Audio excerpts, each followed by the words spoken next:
What happened? What the hell kind of question is that? Did you guys find Snake? Seven was trying very hard to be angry, but something had shaken him hard. His shoulders were trembling and his voice was strained. Snake was what? Don't tell me. Snake is... Don't. Seven couldn't finish. He just looked away. Maybe he's gonna say Snake wasn't in there, not that Snake is dead. There's still options here, you guys. Instead, Ace spoke. He took a deep breath, closed his eyes, and spoke.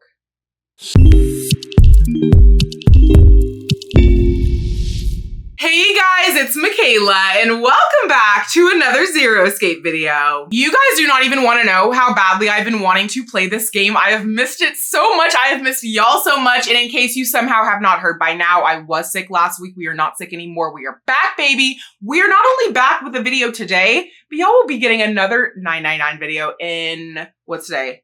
3 days from now? Listen, we're doing some back-to-back videos this week. So get super excited for that. Also, if you guys happen to have some free time tomorrow night, if you're watching this on the day it goes up, Friday, March 13th, we will be doing a little live stream to celebrate hitting 17,000 subscribers. I hope all of you guys will join me, especially if you're watching this and you're newer to the channel. It will be a great little opportunity for y'all to get to know me better, me to get to know you better, and I just love celebrating, okay? So I will see you there. But before that, we have a video to make today. We have a game to play, and if you guys missed the last video in this series, you're definitely gonna wanna go and watch it. Because we started off last video so wholesome, okay? Everybody was friendly. At least I was ready to be a team, work together, let's all make it out. And by the end of the video, I'm questioning everybody's motivation now. Ace basically bowed out. He said, you know what? I'm gonna sacrifice myself. Boop, needle in the thigh, wherever he shot himself at, and man's passed out. He didn't pass away, but he passed out. I think he's still breathing, we'll see. Snake is missing.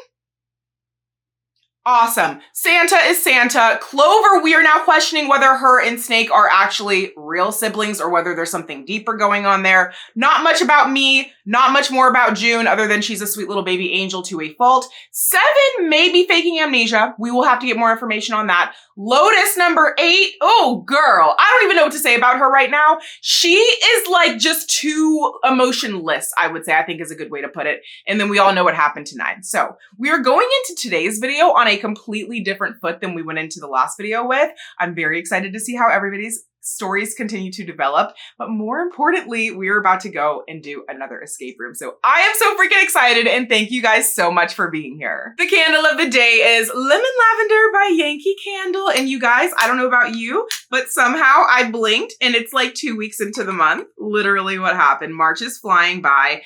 Oh, time is an illusion. It's so strange. But you know what? I'm so happy I have these videos to keep me somewhat grounded and just somewhat in reality, because it is so easy to just get caught up in life and let it pass you by. But you guys help me avoid that. And again, I really, really appreciate every single one of you. I'm also sipping on some water. I got a lot to go. Okay, so we're going to work through this. I hope you guys are sipping on something just as hydrating. And without further ado, let's get back into 999. Cheers.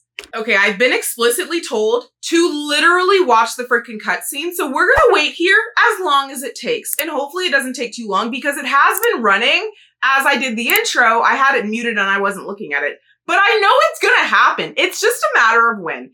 In the meantime, something I find so interesting, you guys, Lotus has been so polarizing. I have seen y'all chatting in the comments and in my Discord. Some of you guys are like, yeah, no, she's a freak. Don't like her, she's doing too much. But some of you guys are like, she's pragmatic. She's getting ish done. She's laying out the facts. And she's like, listen, somebody's gonna have to die. That's just the tea. I find that to be so interesting. I don't exactly know where I'm at with her fully. I think I'm closer to the she's a freak side, to be honest. Why do I know? Why? Why do I know these things? Where am I? What the hell happened? Oh, cute! You've been chosen. Ice that won't melt until the Fahrenheit. Have you heard about the Christmas? Hello? Over 1,500 victims. Where are these 16 boys and girls? Oh, there's a lot! Whoa! Hypnosis! Hold on! Or maybe it's about the devil. Whoa. Whoa. Nonary Game. I am 0.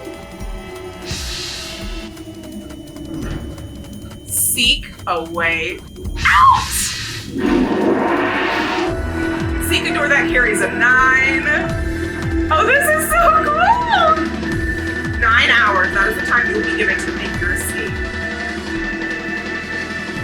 Okay, I'm actually glad I didn't watch this before the first video. Now it is time. Let our game begin. I actually want to run that back because there was a lot that I feel like I just missed because it went so quickly. Okay, guys, we did it. Check, okay? Also, I do have my notepad in case we need it. I feel like we're probably not going to need it nearly as much as I thought, but it's there just in case. As I was saying, I just feel like there's a way to go about socially handling situations like this, and the way that Lotus has been going about it is just not how I would. I think that's kind of where I'm at with her, but like, I understand. I respect it, and I really am not mad at the girl. Also, again, while we're waiting, this entire bundle, like all of the games, went on sale for like $5 this past couple days. You want to know how much I paid for it? $40. So now I do have a little bit of beef with Steam, and they wouldn't refund me because it's been more than 14 days since I purchased it. And I'm like, some websites have a thing where if you make a purchase within 30 days and it goes on sale, they'll give you the difference because that's kind of just like the right thing to do. So I have a little bit of beef with Steam. Now, it's not Steam being bad that they're putting it on sale. I guess I'm just used to Nintendo. They don't put anything on sale really that I get. So not a fan of that, but hopefully some of you guys were able to take advantage of the sale because it was quite insane. Quite insane, I will say. Okay, let me see if I can catch a couple other little things because it went so fast. Okay. What happened? You have been chosen. Ice that won't melt until you hit 96 degrees Fahrenheit. Crystallization of glycerin. Telepathic mechanism hypothesis. Did I say hypnosis earlier? Is this about God or maybe it's about the devil?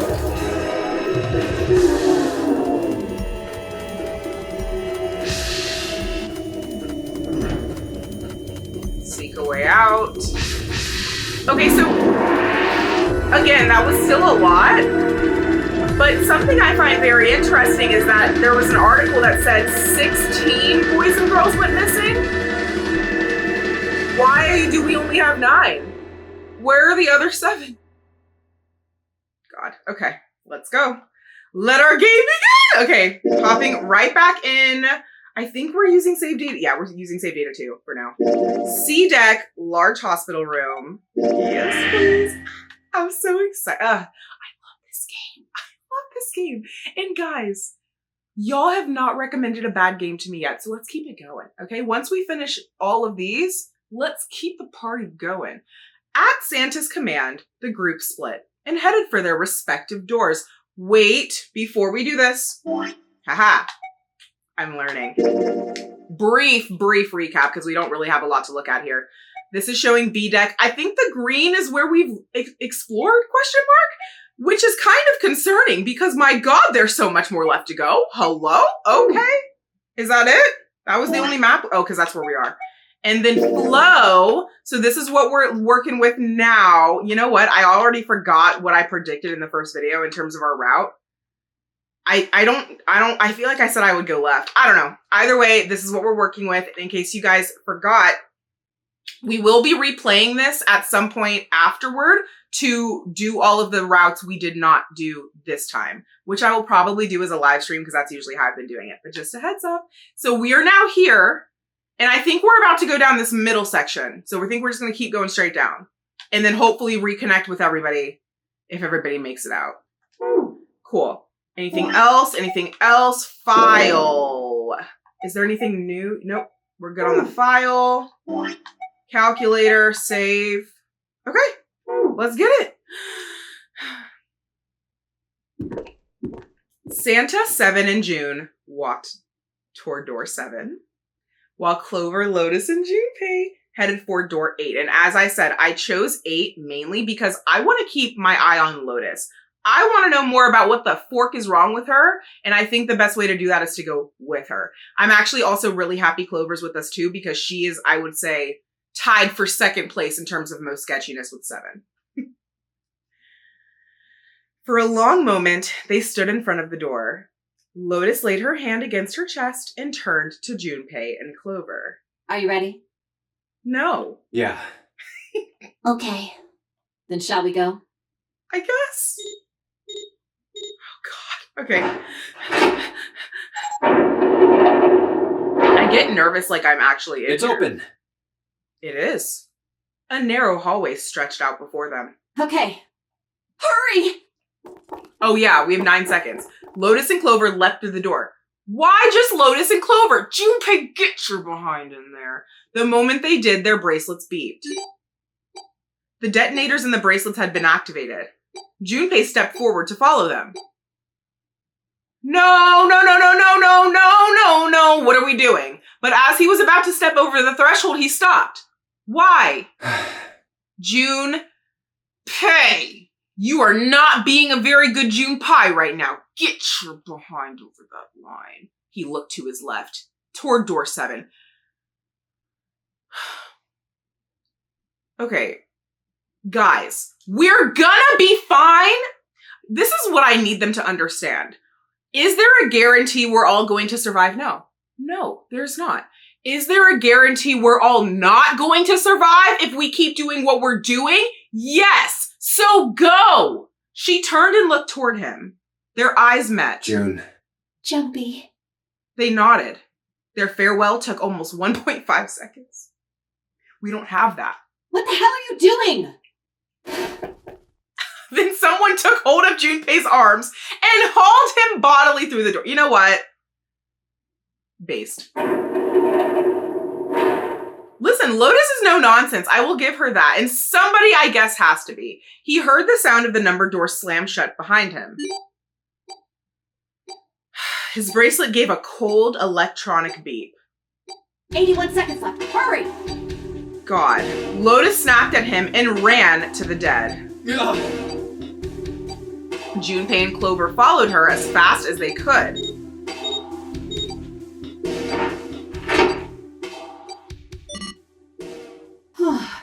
It stopped. With a shaking hand, she wiped a few beads of sweat from her forehead. Clover, however, was calm, aloof perhaps, and again, Clover, why are you not as scared as you should be? Pointless. What is pointless? She muttered to herself without emotion and began to walk down the hallway, leaving behind a confused Junpei and Lotus.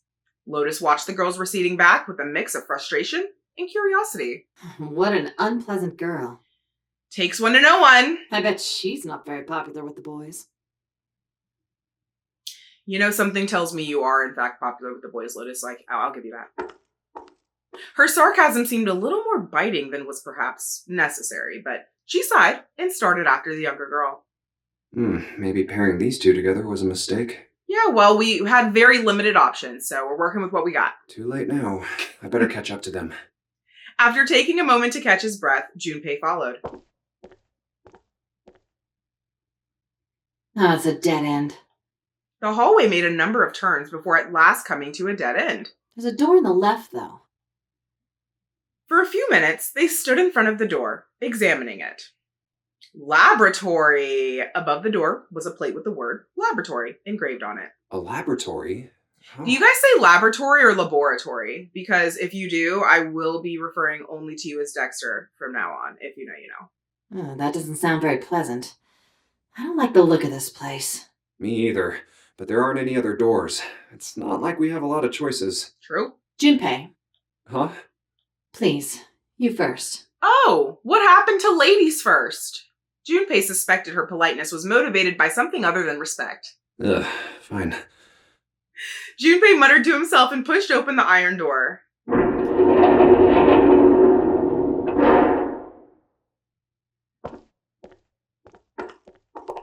His first steps inside were tentative and careful, but as he examined the room, it became clear that there was no imminent danger.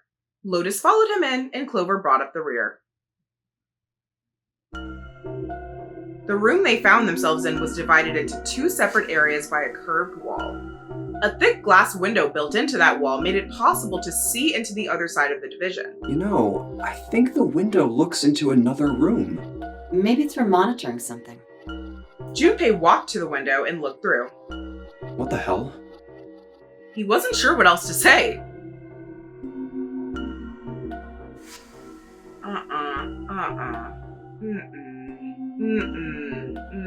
I don't like that.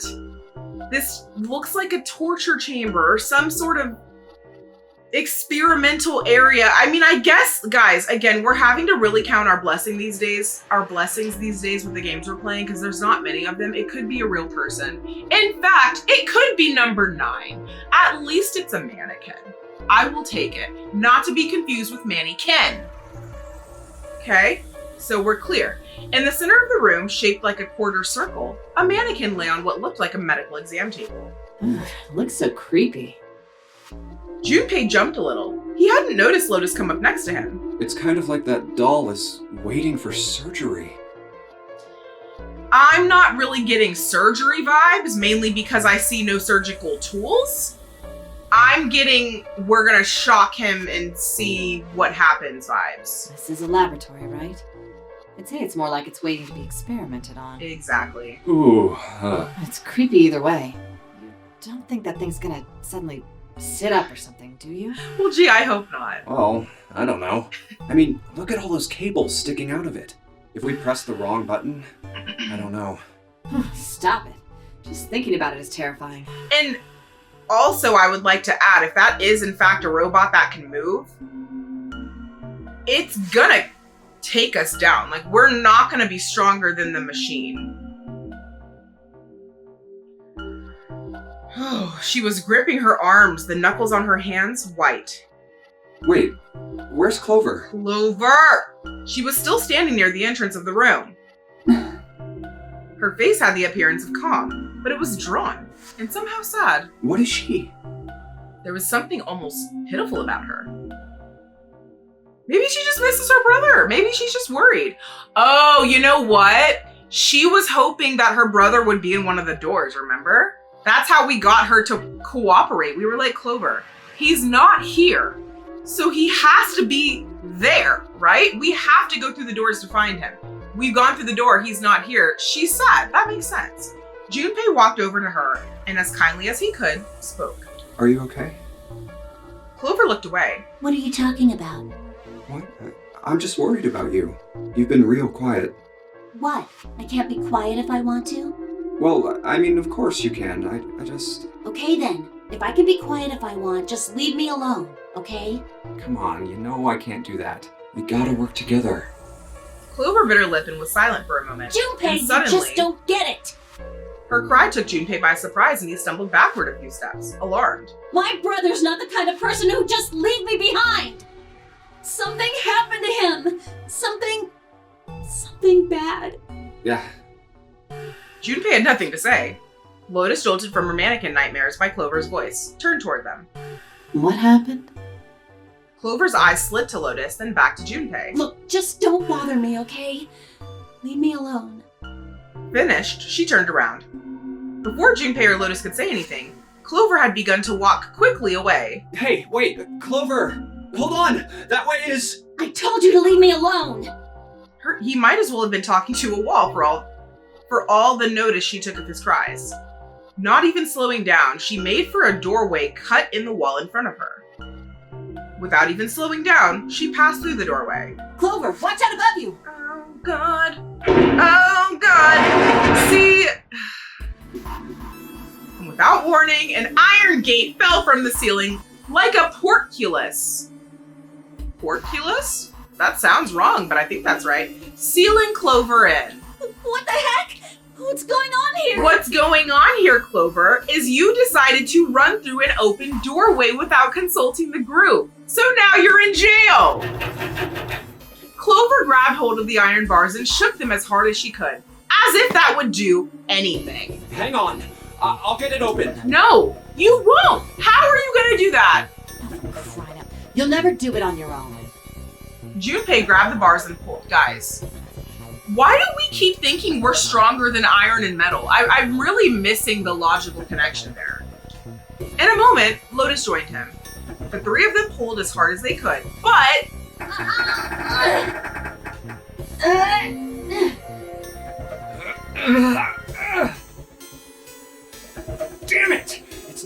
You don't say. Wait! Are you gonna give up? Just like that? Maybe teach your behind a lesson. No, I'm not giving up.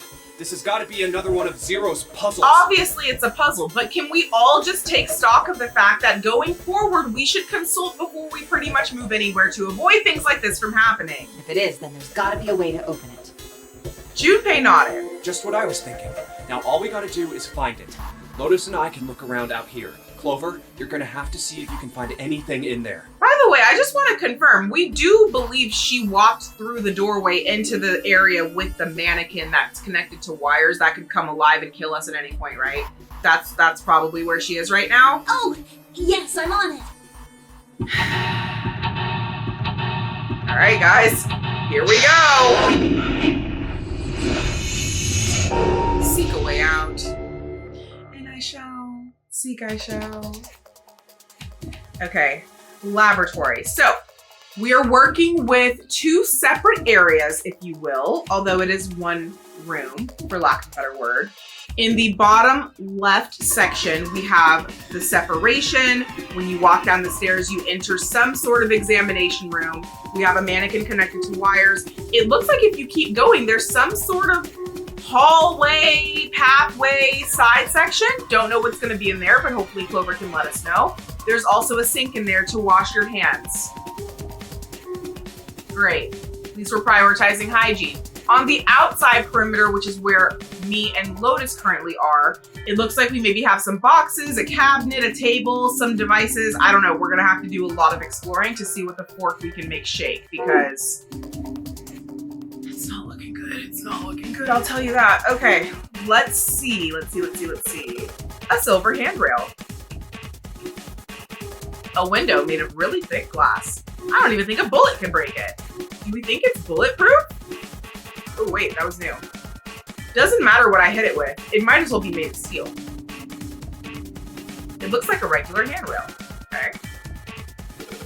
Clover, there's a door in the back, isn't there? Wait right there. I'll take a look. Oh no, it's locked. I can't get it to move. There's a double door in the back. It seems to be locked, and unsurprisingly, one open. Emphasis on unsurprisingly. Okay. I think that's everything. Yep. The rest is just the window. Cool. Ooh. Okay, got a little zoom in moment. Junpei, do something, please! Girl, what do you think I'm doing? Quick! Figure out how I'm gonna get out of here! The entitlement is crazy. That's it? I can't actually look at anything else? I'm trying, Clover, but the bars are really getting in the way here.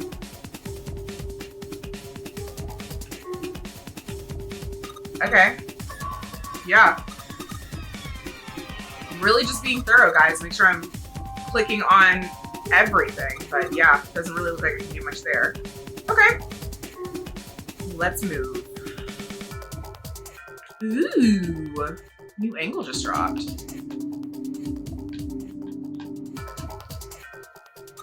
I think this thing is a monitor for whatever experiment they were running here. There's a bunch of stuff on here, like resistance value and voltage. The power's off, so there's nothing on it right now. Can we plug it in? I wonder what this is. This thing here looks like a voltmeter. And is this the control for that? Gosh, there's so many dials.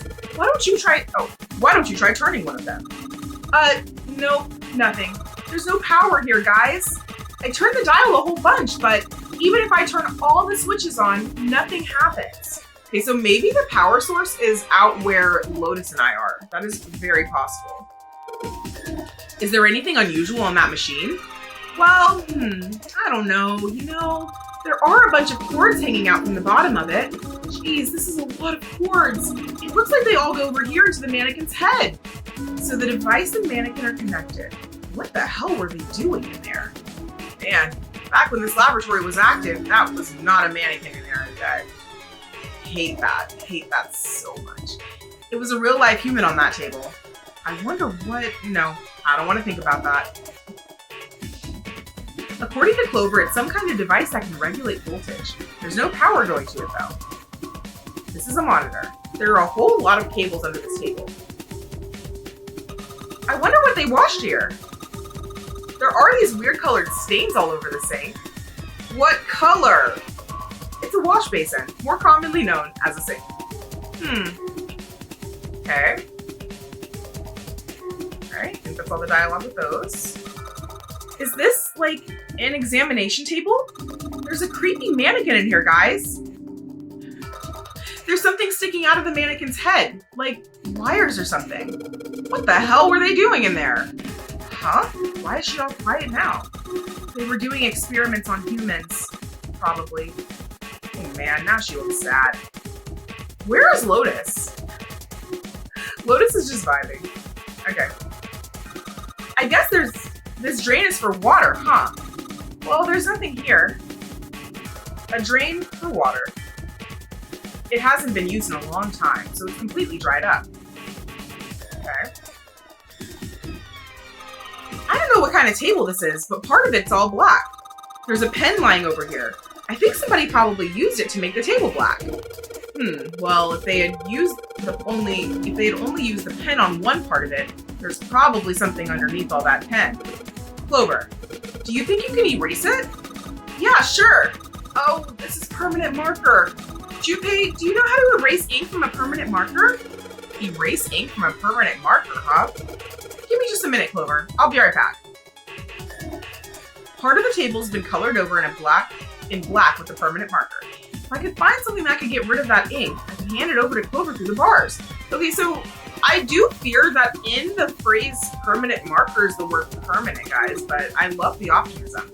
It's a rack. There are a bunch of cables on it. Somebody cut the outer stuff off the cables. I can see the wires inside. It's a rack. There are some cables on top with copper wire exposed. Okie dokie. Those are the stairs I just came down. The bars and the gate are just above me. A short flight of stairs. Okay, I think that's everything in here. Cool. Still got the bars, silver handrail, nothing else. Let's move, people. Ooh. This looks like the control for an electronic door lock. There's a red light on the display. That means it's locked. If we can get that light to turn green, then maybe we can get Clover back. Okay.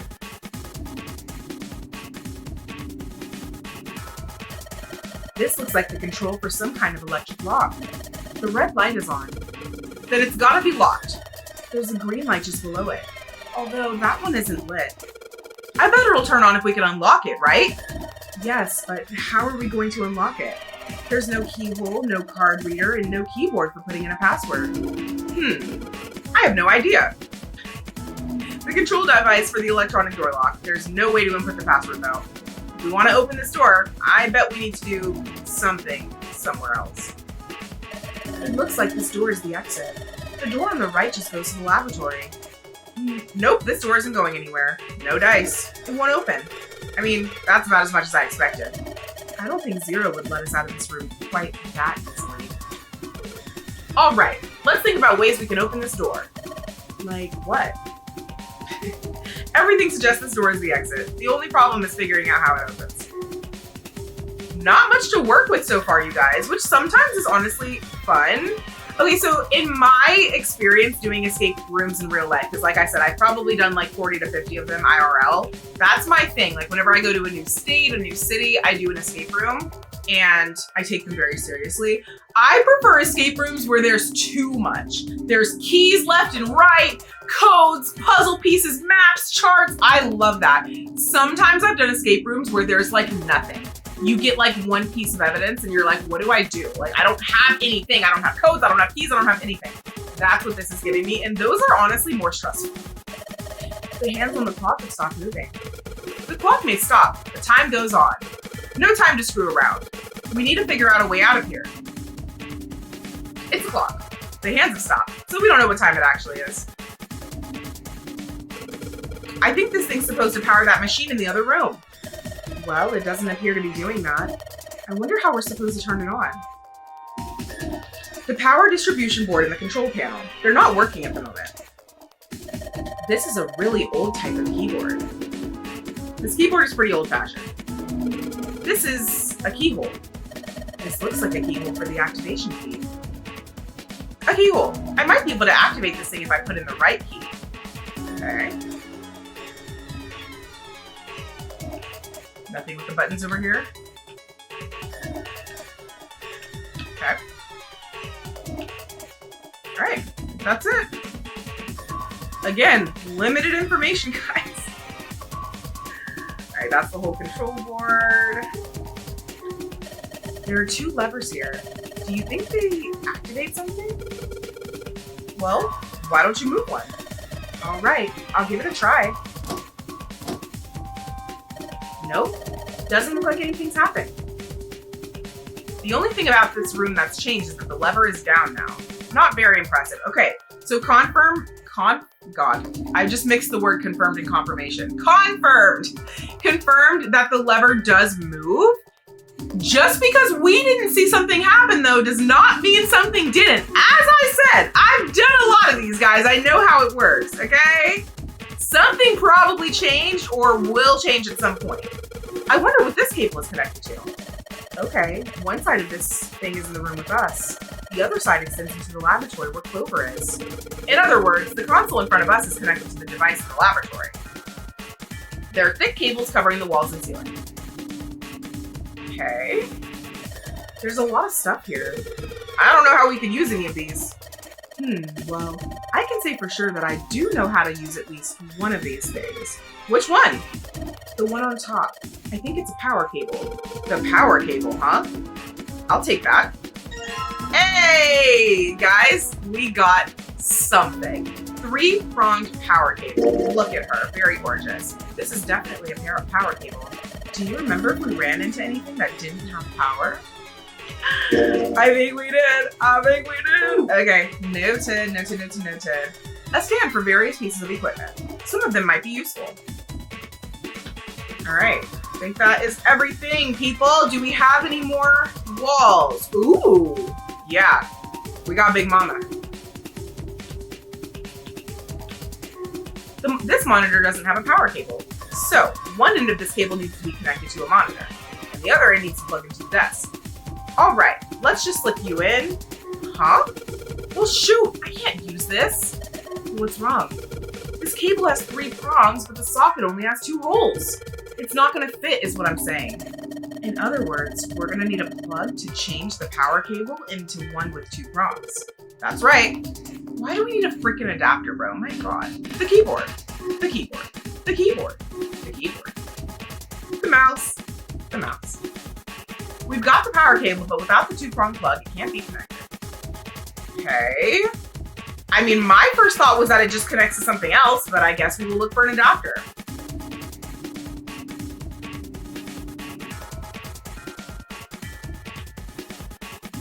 They're cardboard boxes. There's some papers and stuff in them.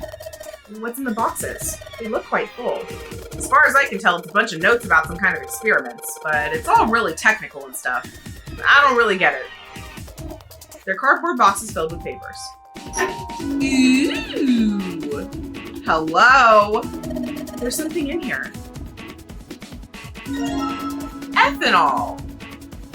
I don't 100% know what ethanol does. Isn't it like rubbing alcohol? Or is there ethanol in rubbing alcohol? I think. Ethanol.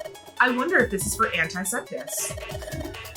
Oh, it says anhydrous ethanol. Anhydrous? Is that different from the regular ethanol? Come on, that's common knowledge. Anhydrous ethanol is a powerful cleaner. It can even erase marks left by a permanent marker. Wow! Did you know that ethanol is used in some alcoholic drinks? That's very concerning. So does that mean you can use booze to clean up marker graffiti? Well, I don't know about that. I'd rather drink it than use it to clean. How about not? How about not? I'm not gonna drink it. Girl, I wouldn't put it past you. Okay. I will just take this as a moment to say, alcohol is literally poison, guys. Which is very scary. Do I partake? Of course, it's so fun, but very scary and literal poison. I guess that's all there is. A whole bunch of steel lockers. The 9 on the right all have little red lights on them. Red lights, huh? Well, can't hurt to give these babies a try. Yep, just as I thought. Locked tight, all night. I wonder if there's anything important in there. A whole bunch of lockers, 9 of them are locked. These lockers are a little larger than the ones on top. Let's see if there's anything useful in here. And no, nothing. A couple of vertical lockers. There isn't anything useful in them. Okay, guys, I think we've officially explored everything, and we unfortunately only have 2 items, ethanol and a 3-pronged cable. The good news is we can at least use one of them. So how do I give it to homegirl? Oh, boom. Clover, use this ethanol. You should be able to wipe off that permanent ink with it. What am I gonna wipe with? Oh, well, your clothes, of course. Clover, this is not the time to be caring about fashion. Use your shirt. Oh, I was not kidding at all. Please don't look at me like that. You're scaring me. Well, what is she supposed to use? Anyway, could you wipe off that permanent ink? Look, Clover, right now at this moment, you're the only person we can depend on. I'm trusting you with this. You trust me? I feel kind of special. I have to get Clover out of here now. Okay, is she using the ink or not, brother? What are we doing? Do I still have that item? Okay, so she has it. What are we waiting on? Clover, can you use the cloth on the table? Soak it with ethanol and then use it to wash all of the stuff off from the permanent marker, okay? Right, okay, so I gotta soak the cloth with ethanol. Well, she's got the cloth, but seems to be having a little trouble with the bottle of ethanol. When she's ready, I should ask her to get to work on that stuff on the table. When she's ready, girl, soak the cloth in ethanol and... Junpei, it's working! It's wiping the permanent ink off. Huh? There's some kind of weird drawing under all the permanent ink. What's the deal with that drawing Clover found? Maybe I should ask her to take another look at the table. I wonder what this is.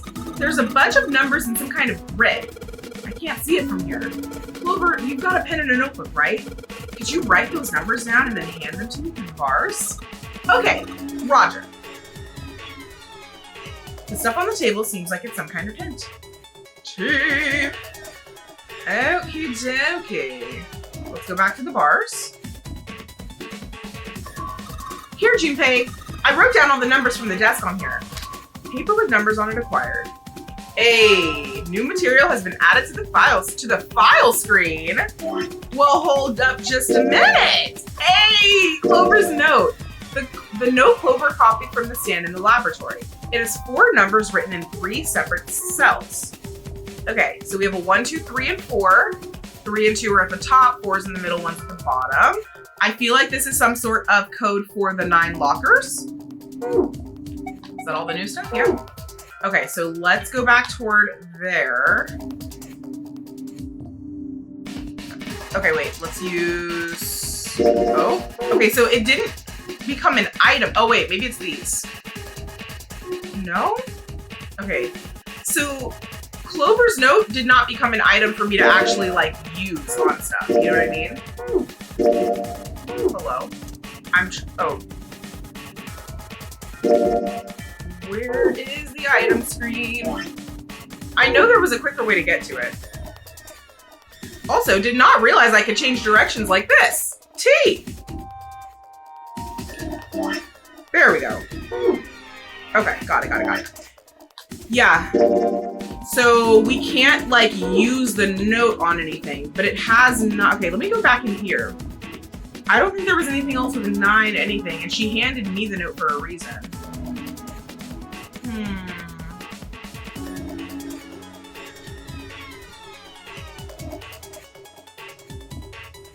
Can't do anything over here yet either.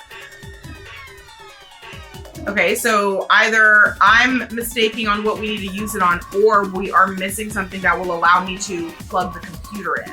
But I do feel like I was pretty thorough, and these have 9 things. I guess it doesn't matter. That sucks. Okay.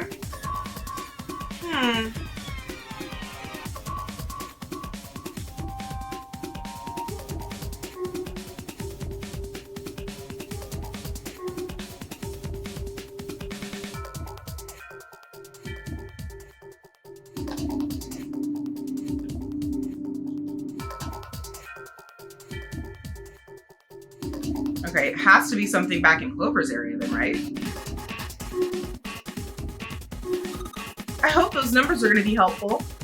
Well, so far they're not, Queen.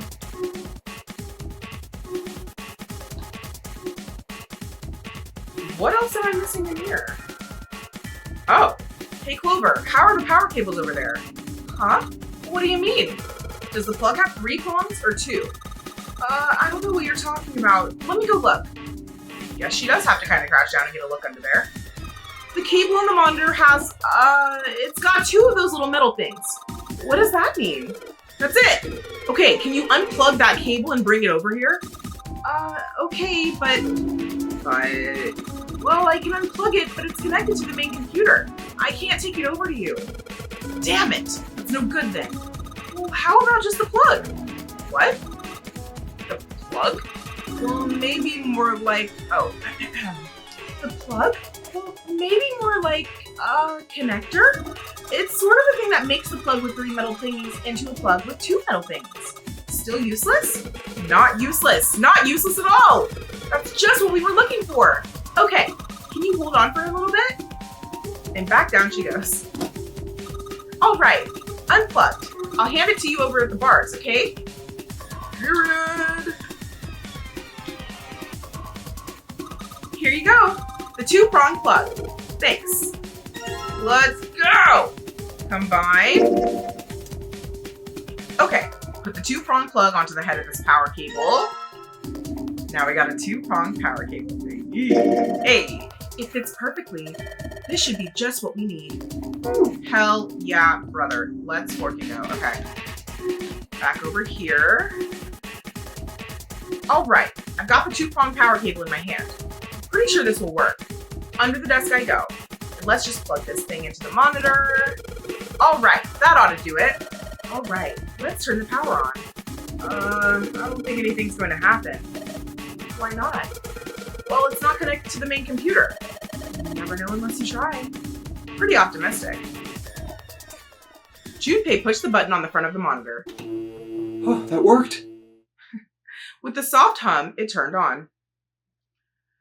Updating RSF file, make dir, make BC, 27.3 seconds start. Streams of letters that made no sense to Junpei began to scroll across the screen. What? He had hoped it would turn on, but he hadn't expected this. Huh? It's running on its own? It certainly looks like it. Isn't that kinda weird? What? Well, it's not connected to the main computer, right? There's just this keyboard and monitor. The only cable connected to this thing is the power cable we just plugged in. So, why is it working? Maybe it's a wireless display. Clearly, this was a reasonable explanation to Lotus. A wireless display? Yes, it connects to your computer wirelessly. Hence the name. Have you been living in a cave, Junpei? He most certainly had not, but... Is that normal? Yes, at least where I worked. Oh. Oh, it stopped. Pass with a colon. Looks like we need to enter a password. Gosh frickin' darn it. Again, there must be a hint around here somewhere. Okay, I don't really know how the 9 square grid with the 4 numbers we have is going to turn into a passcode, but... Could you go take a look? Yeah, I'm on it. What are you going to do? I'll see if I can do something about this on my own. On your own? Yep, on my own. Lotus? Lotus pulled over the nearest chair and dropped herself down onto it, in front of the keyboard. For a second, she stared at the screen. She kneaded her hands, knuckles popping, and twisted her back, left, then right. All right. God. Let's kick some ass. Like, I'm not hating on anybody's body choices, and I'm absolutely not above fake boobs. But, like, wouldn't we want them to look a little more, like, proportionate? I don't know. I just feel like if I ever got fake boobs, which would only really happen if I got, like, you know, cancer, had to cut them off, all of that. I just feel like, I don't know. I feel like we could have gone to a better doctor, Lotus. That's all I'm saying, okay? But if you like them, I love them. If you like it, I love it. Lotus smiled to herself and rubbed her hands together in anticipation. Then, before Junpei had time to blink, she was typing at an incredible speed, the click-clack of the keys running together like machine gun fire. Wait, what? Junpei was, for once, at a loss for words. Didn't expect that, did you? Of course I didn't! Junpei, why would you not expect her to be a computer genius? Are you judging her based on her appearance? You're typing so fast, I can't even see your fingers. What kind of job do you have? What are you? What Unemployed are at the you moment. is crazy. What are you is crazy. Also, Lotus, I think we're all unemployed at the moment because we've been kidnapped. I used to work for a cybersecurity firm, but I quit. T? Why? Lotus blinked. Huh? Oh, it was just something. Right. She stopped typing for a moment and her face fell. I see. This was not an avenue of questioning to be pursued, Junpei realized, and quickly shut his mouth. Lotus's fingers began to move again, and in a few seconds she was back up to speed. As she typed, more letters and symbols that meant nothing to Junpei began to pour across the screen. Oh, what are you doing now? I'm going to try and brute force it. Brute what? Oh my god, she's mean. A brute force attack is... Well, the short version is that I just attack the thing head on. The long version? Without looking up or slowing down, she began to explain. A brute force attack is one of the simplest ways to break a cipher. It checks every possible combination until it finds the right one. For a complex cipher, it can take a very long time. Is this her just typing different passcodes over and over? That's insane. I'm writing a program that would run an attack like that on its own. Oh. Period. It's not the most elegant solution, certainly. But given the circumstances, there isn't much else I can do. I mean, honestly, it works for me. Even as she talked, her fingers never slowed or missed a key. Junpei couldn't help but feel a little odd. Oh, but back to what we were talking about earlier. What were we talking about? The wireless display? It's kind of strange if you think about it, isn't it? How do I put it? Well, let's say you write a program that calculates an addition problem for you, alright? So you enter 1 plus 1. The screen will show you 2. Also known as a calculator. See? Isn't that strange? No. No? Not really.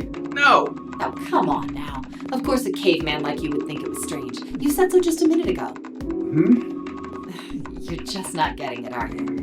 Who calculated 1 plus 1? I mean, a mathematician? I don't understand the question. The main computer, right? You said it connected to the monitor wirelessly. Yeah, but someone who grew up in a cave wouldn't know that, right? They probably think that this thing here, the monitor, is doing the calculating. And once they've decided that, they'll start examining this monitor. They might poke the screen or something. Ah, I see the color changes when I press it here. Then they might investigate the hardware on the inside. Oh, I see. So this wire supplies the power. Eventually, they might even cut the wires. Ah, yes. Just as I expected. When this wire is cut, no results appear. Therefore, it must be this device which does the calculations. Wow. But the truth is that, just like you said, the computer is doing the calculating. But these cave people wouldn't know that, because they have no idea that the monitor and the computer are connected wirelessly. What is the point of this? Who cares? Lotus continued to type. Junpei scratched his head. So, what are you trying to say? Nothing, really. It's just, I thought maybe. What if the relationship between human beings and our brains is like that? Huh? Well, let's say you stick a bunch of electrodes into parts of the brain. A scientist examining the signals they send out might say, interesting. So stimulating this part of the brain causes the person to see colors. That must mean this neuron cluster controls that function. Okay, let's see what happens when I cut out this part. Ah, just what I thought. Cutting off this part causes that function to cease. Therefore, human thought processes must occur in the human brain. See? Doesn't it sound the same? Maybe the brain is just an output device, like this monitor. Maybe our thought processes actually occur somewhere else, in a main body. I don't think so. We just don't know it. I never even think about it. I feel pretty confident it's the brain. Just like those cave people wouldn't know about wireless communication. But I ask again, who cares? We can't imagine that there's some unknown medium that transfers information into our brains, where we experience that information as thoughts. Junpei didn't say anything. Not so much because he had no retort. No, her argument just seemed silly, and he was a little surprised to be hearing something like it from someone like her. The brain is just an output device. Human thought actually occurs somewhere else. That's just crazy talk. Did Lotus really think that, he wondered? It was a little creepy, Junpei thought. It sounded altogether too much like a bizarre, cultish religion. I feel like Maybe that's the quite cause of Seven's job. amnesia. What? Oblivious to Junpei's increasing discomfort, Lotus continued. If memory is actually stored somewhere else, in some sort of main body somewhere, maybe he hasn't forgotten anything Lotus, at all. what the fork are you talking about? He's just having a difficult time accessing his memories because the monitor, his brain, has been damaged. Huh. I suppose that would explain aphasia and blindsight too. Perhaps they actually can speak or see. The monitor just isn't functioning properly. I guess people with prosopagnosia could be suffering from the same thing. Wait a minute. What?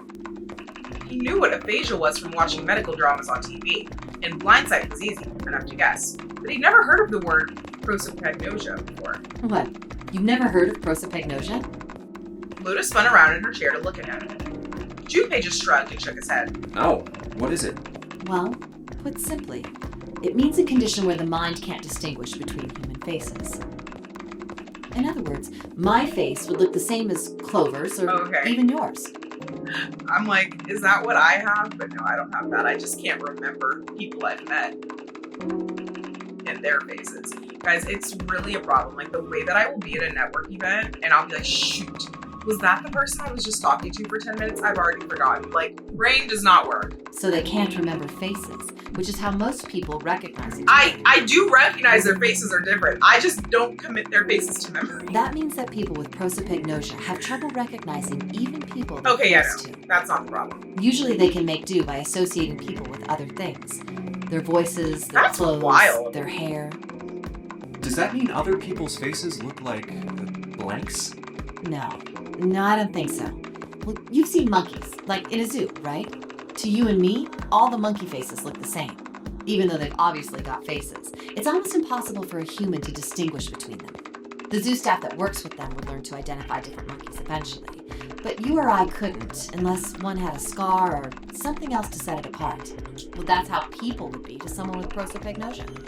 Prosopagnosia. Why are we getting it? This Huh. seems, I know I didn't this even is know that kind of thing existed. gonna be relevant, but this seems like such an unnecessary tangent.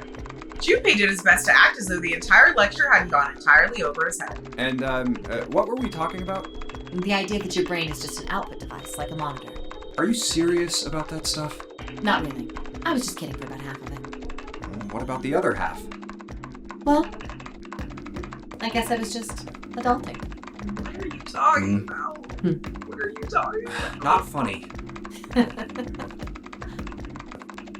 Lotus's smile had something rather masochistic to it. It's nothing more than a story I made up out of boredom.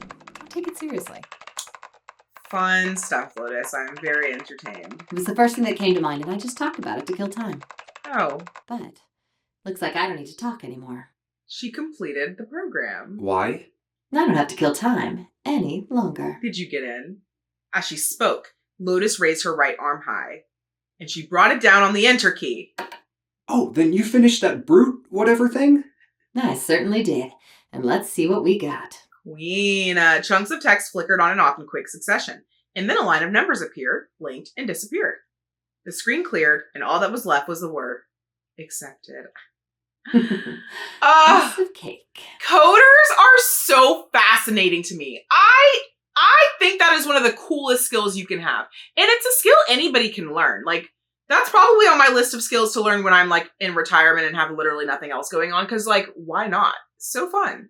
Lotus would clearly have patted herself on the back if it would not have made her look entirely ridiculous. After a few seconds, the accepted disappeared to be replaced with, let's working go, 9 squares arranged in a 3x3 square. The screen changed again.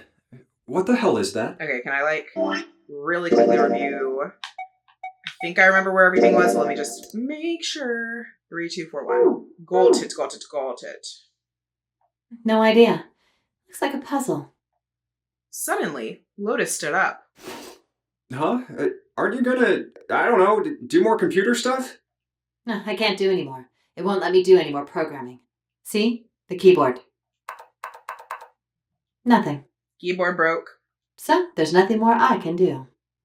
Well, I guess I'll leave this to you then, Junpei. I'll take it from here, Lotus. Thank you. What? Let me take a break, all right? I did my part. She did. Well... He wasn't sure what to say to that. She certainly had done her part. In fact, without Lotus, they probably would have run completely aground. I shouldn't rely on other people so much, Junpei thought to himself. I guess you're right. Thanks, Lotus. No problem. And make sure you know when you should thank people. Now, I better take care of this myself. No more relying on anyone else. Junpei crossed his arms and stared at the puzzle shown on the screen. Hey. Let's go! Alright, I solved it. Did you hear a noise just now? Yeah, I did. It sounded like something unlocking. Where did it come from?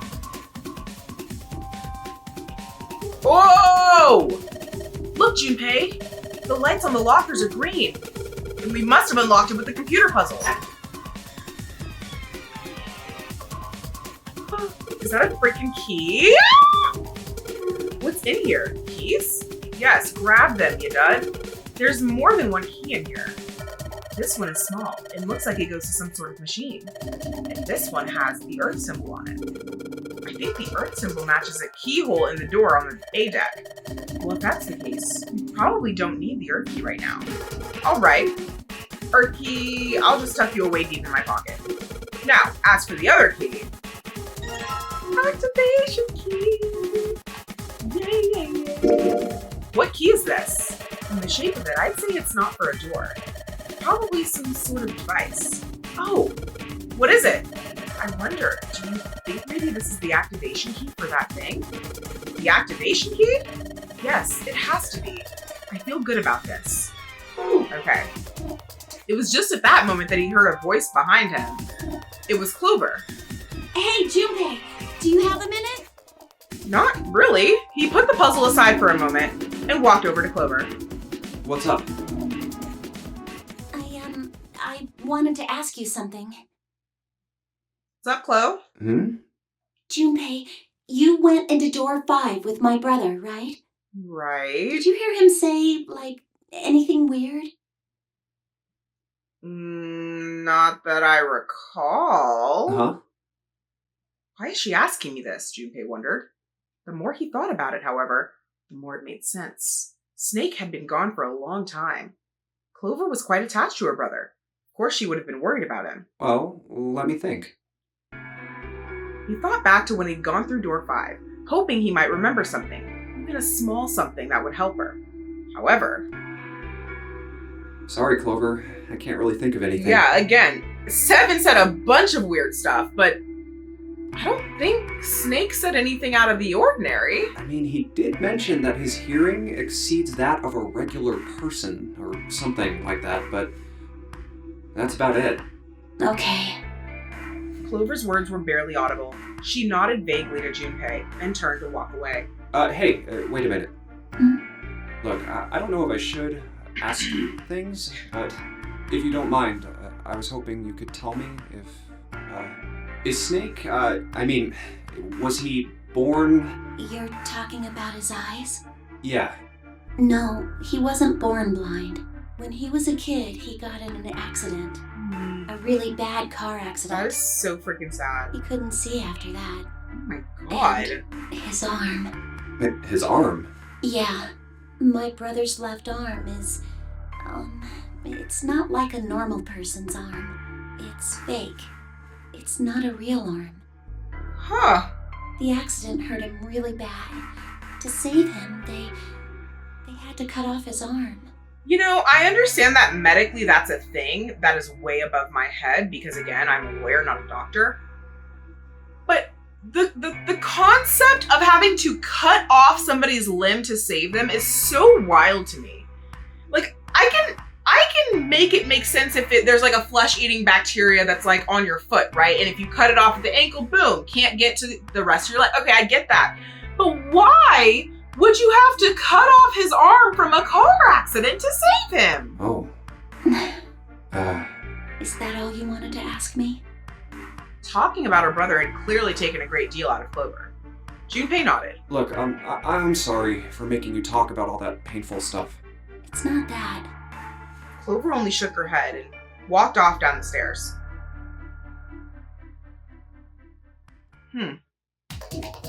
Okay. Anyways, activation. Was that for something out here? Or was that something in Clover's area? I think it was here. Aha. This key. The shape sure makes it seem like it goes to this machine. All right, I'm turning it on. Okay, the monitor is on now. And it's full of letters. It's showing some kind of warning. Power restored to experimental device. Emergency system will activate in the event of abnormal subject behavior. Okay. It says power restored to experimental device. Guys, that's a problem because we're going to have abnormal subject behavior because we don't know what the fork this is. Junpei, this thing in here is on now. Yeah, that's because we activated the power over on this side. Could you, like, play with it a little? Okay, yeah. I'll turn this dial here. Turn, turn, turn. I don't think it's working. Nothing happened. Or maybe she missed something. I should ask her to look around the room again. What? I was thorough. It's a rack. Scribblings. Mannequin. Electrodes. Monitor. Cables. Sink.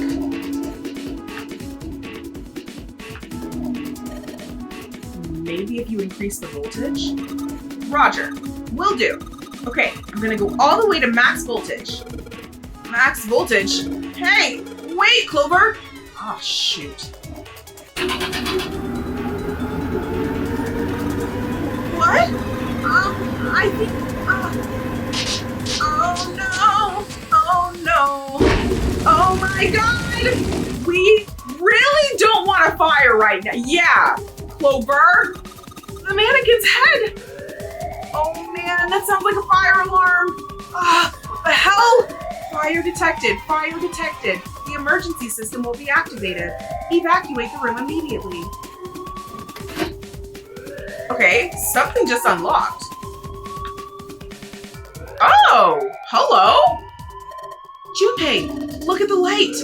Yes, it's green. The emergency system is activated and disabled the lock. Now we can save Clover. I mean, honestly, did not reason that starting a fire would be the way to get the fork out, but sure. Junpei, come on, kid, jump. She's safe. Oh man, that smoke is some serious business. Time to close this door again, I think. Clover, are you okay?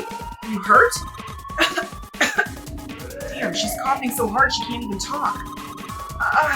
Of course I'm not all right. What the hell took you so long, you big jerk? I was almost dead. Sorry, I was going as fast as I could.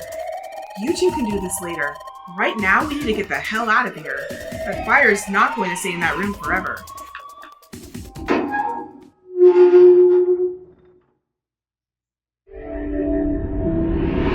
You found it!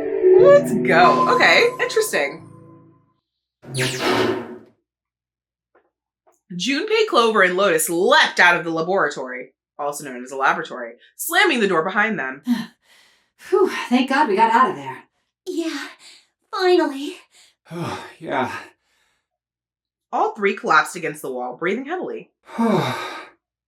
Junpei's heart was pounding in his chest and his whole body felt weak.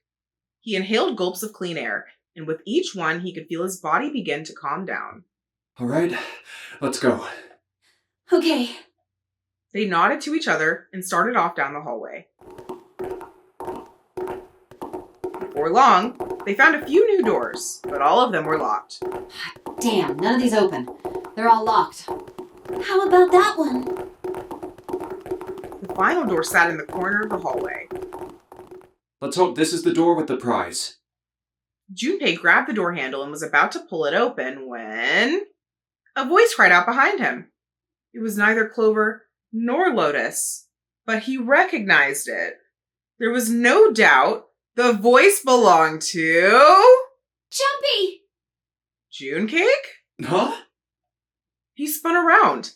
There, at the other end of the hall, Junpei saw human figures running toward him. 3 of them. June? Let's go! Santa! 7! Guys, we all made it! They stopped short in front of Junpei and his companions, gasping for air. Hey, what are you guys doing here? Hi, Santa. What? But we didn't... Before he could finish, Clover spoke. Hey guys, could you come take a look at this? She was standing near the end of a small hallway that branched off to the right. The rest of them ran over to her, curious as to what she'd found. Hey, on the wall. A map of the ship's interior? It says C deck. So it's the map for this floor then? Door 7. And... Door 8. Yep, they both eventually end up at this hallway. Notice how it doesn't show the other door. Okay, wait, I want to just look at this real quick. Very interesting. Oh, cool. Oh, so fun. Okay. Very interesting. Very interesting. So just looking at this, we're all going to go through that door. Oh, that looks like it's the hospital bedroom again.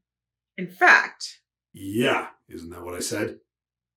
We aren't going to be split up permanently till we find door 9. Hi, 7. We might get separated for a little while, but we'll see each other again. Nice to see you again, too. Otherwise, we won't be able to open door 9. Right. And that's how the Nonary Game works. Junpei looked at the map of the ship's interior again.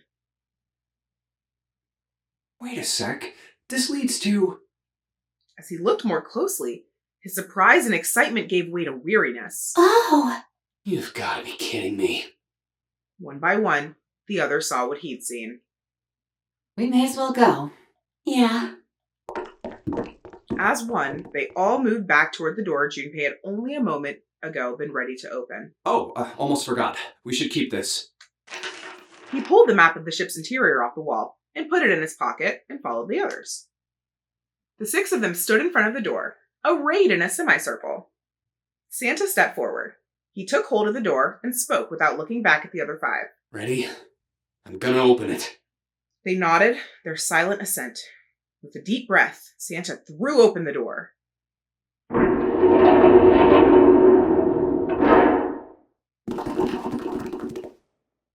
They poured through the doorway and into the room, sounding like a herd of cattle.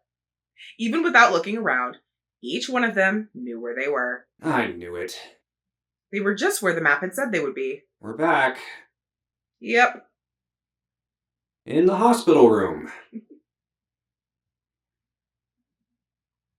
I see. Are there different door I numbers? believe I understand what you're saying. Ace? The Hi! 6 of you split into 2 teams and went through doors 7 Wait. and 8. What the hell? Okay, I don't know why. In my mind, it was going to be a different hospital room with different doors. We're in the same room? What was the point of that then? You solved the puzzles in the operating room and the laboratory, Okay. and then met one another in the hallway after opening your respective locked doors. Okay. He looked like anyone might, only after only just waking up. But it seemed that his brain was working as well as ever. He had managed to grasp, summarize, and understand each team's report. At any rate, I feel a bit silly for my little show of altruism. Do you? You should. I know I said I was sure you'd come back for me. But I didn't actually mean it. I didn't think it would happen so soon, though. Ace shook his head with a rueful smile. Well, we saw each other again and we ain't dead, so I say that's good enough. 7 smiled. Anyway, I say we get out of this creepy old place. We found the key we need. The key? Ain't that what I just said? I'm talking about the Jupiter key. We found it in the operating room. Here. Ooh, 7 tossed something small and metallic toward Junpei. I forgot we also got the Earth key. So at least we are back in the same place, but with new abilities, shall we say. Whoa. Nice catch. Jeez. He caught it and found that the object was a key. I see. So this is Jupiter. On it, someone had engraved a symbol very similar to a 4. He looked over at June, who nodded back. It had to be the Jupiter symbol. I'm gonna let you hold on to that, alright? Thanks, 7. Yeah, on it. Well, I've got something for you too then. Here, it's the Saturn key card. We found it in the kitchen. I might lose it. It's probably better if you hold on to it. That way it won't be my fault if it gets lost. Right. Yeah. So On it. noble of you. And with that, she pressed it into Junpei's hand. He felt slightly less than honored. So how many unused keys do we have now? There's the Earth key we found in the laboratory. The Jupiter key you just gave me. And the Saturn key card from Lotus. I'll keep them safe. Junpei tucked the new keys into his pocket. June spoke up. The Jupiter key is supposed to be for the door at the end of that long, straight hallway, right? Yeah. If the map's right, then it connects to the central staircase. And then, next to the stairs... Wait! They were the first words anyone had heard out of Clover in some time. Her face suggested they weren't going to be very happy words. What about door 3? Look, you saw the map, right? It's the same as 7 and 8. Just lead us back to the big hospital room. Does it? Oh. Okay, this is... Oh! Period. Okay. Can I zoom? I can't zoom in on this guy. Dang. Yeah. Oh, wait. Oh, this isn't the switch. I can't zoom in like that either. Okay, that's fine. I'm trying to just see... How... Okay, yes, and then we were there. And then we were... Yeah, I'm not able to really... Oh, okay, I think the door number 3 is just like above the first greenlit section, I think. I mean, I'll take your word for it, 7. You can clearly interpret it better than I can. There's no point to seeing what's on the other side of that door. That I don't agree with, especially if you're speaking to Clover, who still believes her brother is inside of one of the doors. There is a point. At least there is for me. There were tears in her eyes, but she glared at 7 as hard as she could, just the same. She looked very much like a frightened puppy. There wasn't a man alive who could have resisted those eyes. 7 looked everywhere in the room except at Clover, and muttered and coughed apologies under his breath. Yeah, you're right, I'm sorry. So inconsiderate of you, 7. Snake might be on the other side of door 3. Clover nodded once. The next person to speak was Ace. Very well. I'll be coming with you then. I've had a nice long rest. I think it's time I was up and about again. I'm so glad you got to take a nap, Ace. So 7, you'll help me, won't you? Huh? Oh! Ooh! Okay, are we trying to get a root number of 3? So we have 7, we have 2, that's 9. Okay. 9 plus 3 would be 12. 1 plus 2 would be 3. Santa, I have bad news for you. Junpei did the calculations quickly in his head. 4 plus 1 equals plus 7. Wait, 4. Wait, where do we get 4 from? Hold on. Oh, Clover. I always forget Clover's involved. Clover plus Ace is 5. Plus 7 is 12. I mean, okay. I guess Santa can sit this one out. It looked like 7 was doing them too. At last, he gave up. Damn. Well, I guess that's how it's gotta be. So I'm going with you, huh? Yes, you are. Alright, let's get moving. Okay. And so it was decided that Clover, Ace, and 7 would discover what lay beyond door 3. I want to see. Okay, we're heading out. Good luck, guys. Catch you on the other side. Be careful. Oh. Didn't think I'd be hearing that from you, Lotus. Are we experiencing growth? Don't let it go to your head. I'd be in trouble if the 3 of you bought it. And it's because it would benefit her if they survived, right? The rest of us can't open the 9 door. Right. Should've known, the should've truth known, comes out. should've known. 7 nodded, as if this answer made much more sense, and pulled the lever on the red. Good luck, guys! We'll be here! Okay, we're off. The door opened, and Ace, Clover, and 7 jumped through it. At least Junpei doesn't have to go this time. 6, 7, 8. After exactly 9 seconds, the door closed noisily. Alright, we should get moving too. Huh? Get moving. Where are we going? Everyone except Lotus seemed rather confused. Well, it would be a waste of time to just sit around, wouldn't it? Let me explain. Here we go. Oh, I get it. We're gonna see if we can get anywhere interesting with the Jupiter key. Yes. If we're lucky, we might find Snake. They were at the end of the hallway, lined by individual hospital rooms. And here's the Jupiter symbol on the keyhole. All right, Junpei, open it if you please. Yeah, on it. Junpei pulled the Jupiter key out of his pocket and slid it into the keyhole. He twisted.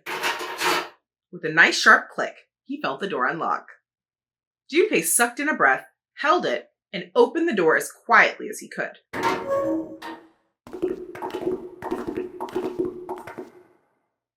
Inside was exactly what he expected to see from the map of the ship's interior.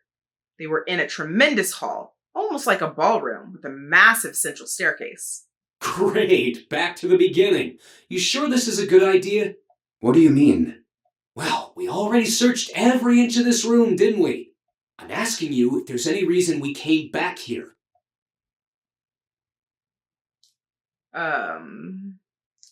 Okay.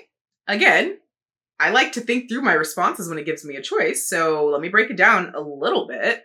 On one hand, no, because we literally were already here. We allegedly already searched every square inch. There is no reason for us to be back here. However, why did they make a whole to-do about getting the Jupiter key so that we could unlock this door to get back here?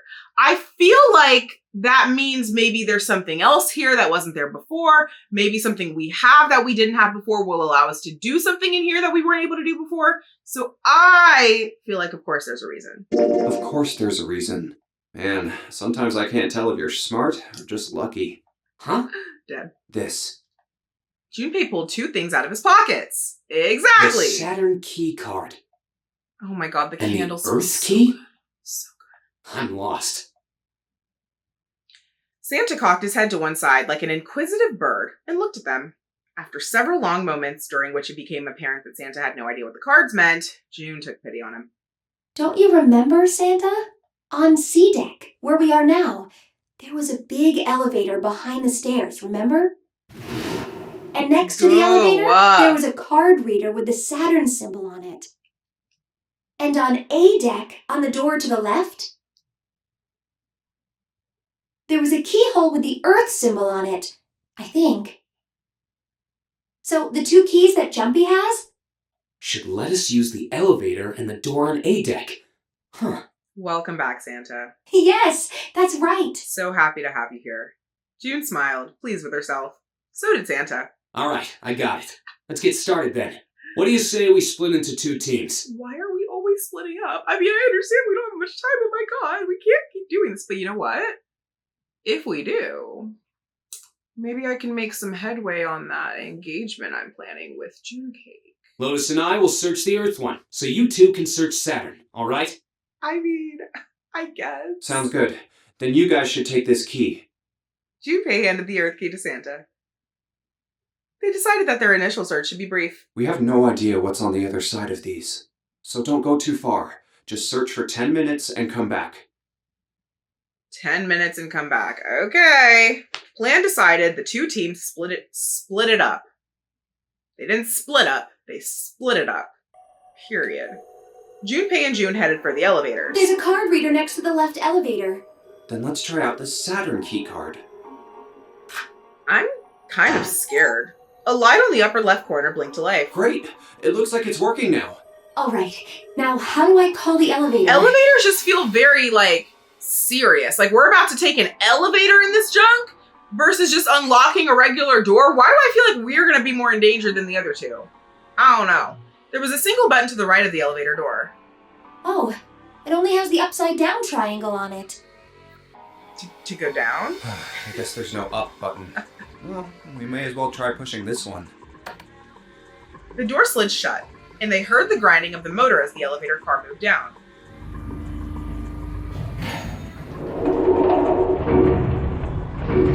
Well, no turning back now, I guess. It opened! Look, Junpei! There is a floor, right? Because I don't see one. June's voice was excited, but Junpei could hear a tinge of anxiety. Sweet! It opened! Let's get going. I guess there's a floor just out of frame. He grinned at June and stepped toward the open door. He was about to set foot in it. As he was about to set foot in it, he felt a hand on his arm. Wait! What? I'm not really, I just, oh gosh. June, not to be insensitive, Queen, but we have had to split up twice now, and you were freaking the fork out about that. And now that I'm trying to get you to come with me to somewhere, you're also hesitant. Junpei was at something of a loss. What could she possibly be so frightened of? June was probably afraid of being locked up alone with a boy. Or they could only go down. Gee, I wonder. She was afraid because the only elevator button pointed down. That meant, of course, that the elevator couldn't go any higher than the floor they were on. As he thought about it, Junpei realized he hadn't seen elevators on A or B decks near the central staircase. All of which meant that the elevator could only convey them to the lower decks. Come to think of it, the lower floor, D deck, is completely underwater. An elevator heading to a submerged floor. That is pretty scary. God, I'm so curious what happens if you choose the other options that are, like, silly. Hey, wait a minute. This elevator came up from somewhere under us, right? And there's no water in it, so... Well, yes, I guess it did. It didn't open right away after you pressed the button.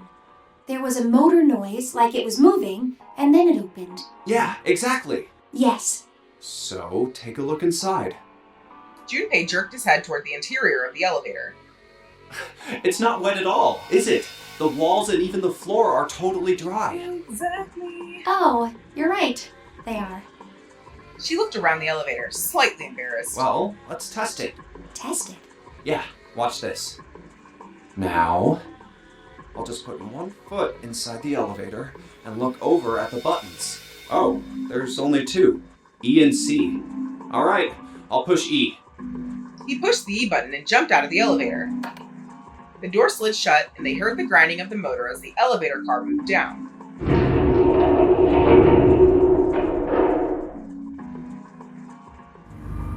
So presumably they're going to bring it back up and then see if it's wet I can hear again. opening on E deck. Okay, that's done. Now I'll just press the button again. A few moments later, the elevator returned.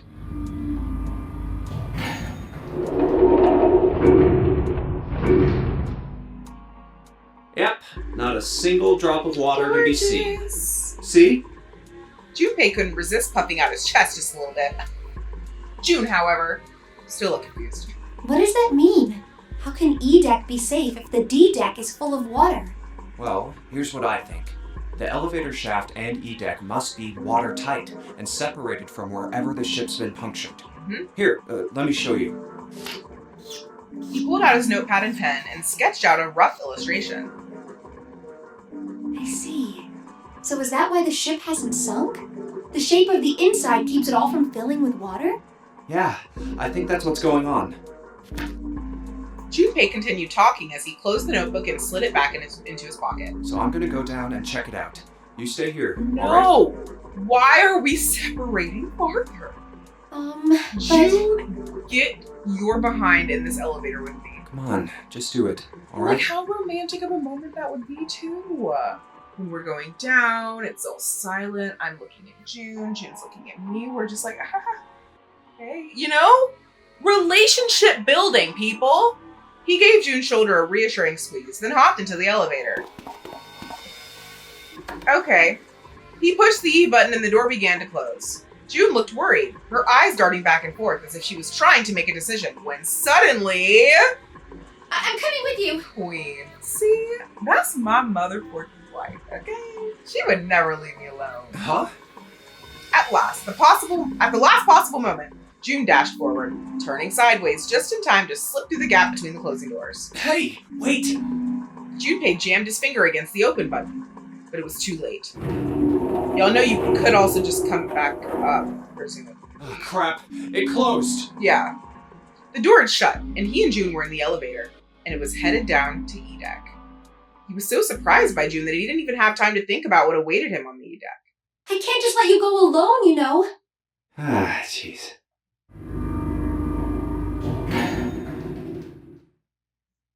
The elevator stopped, and the door slid open.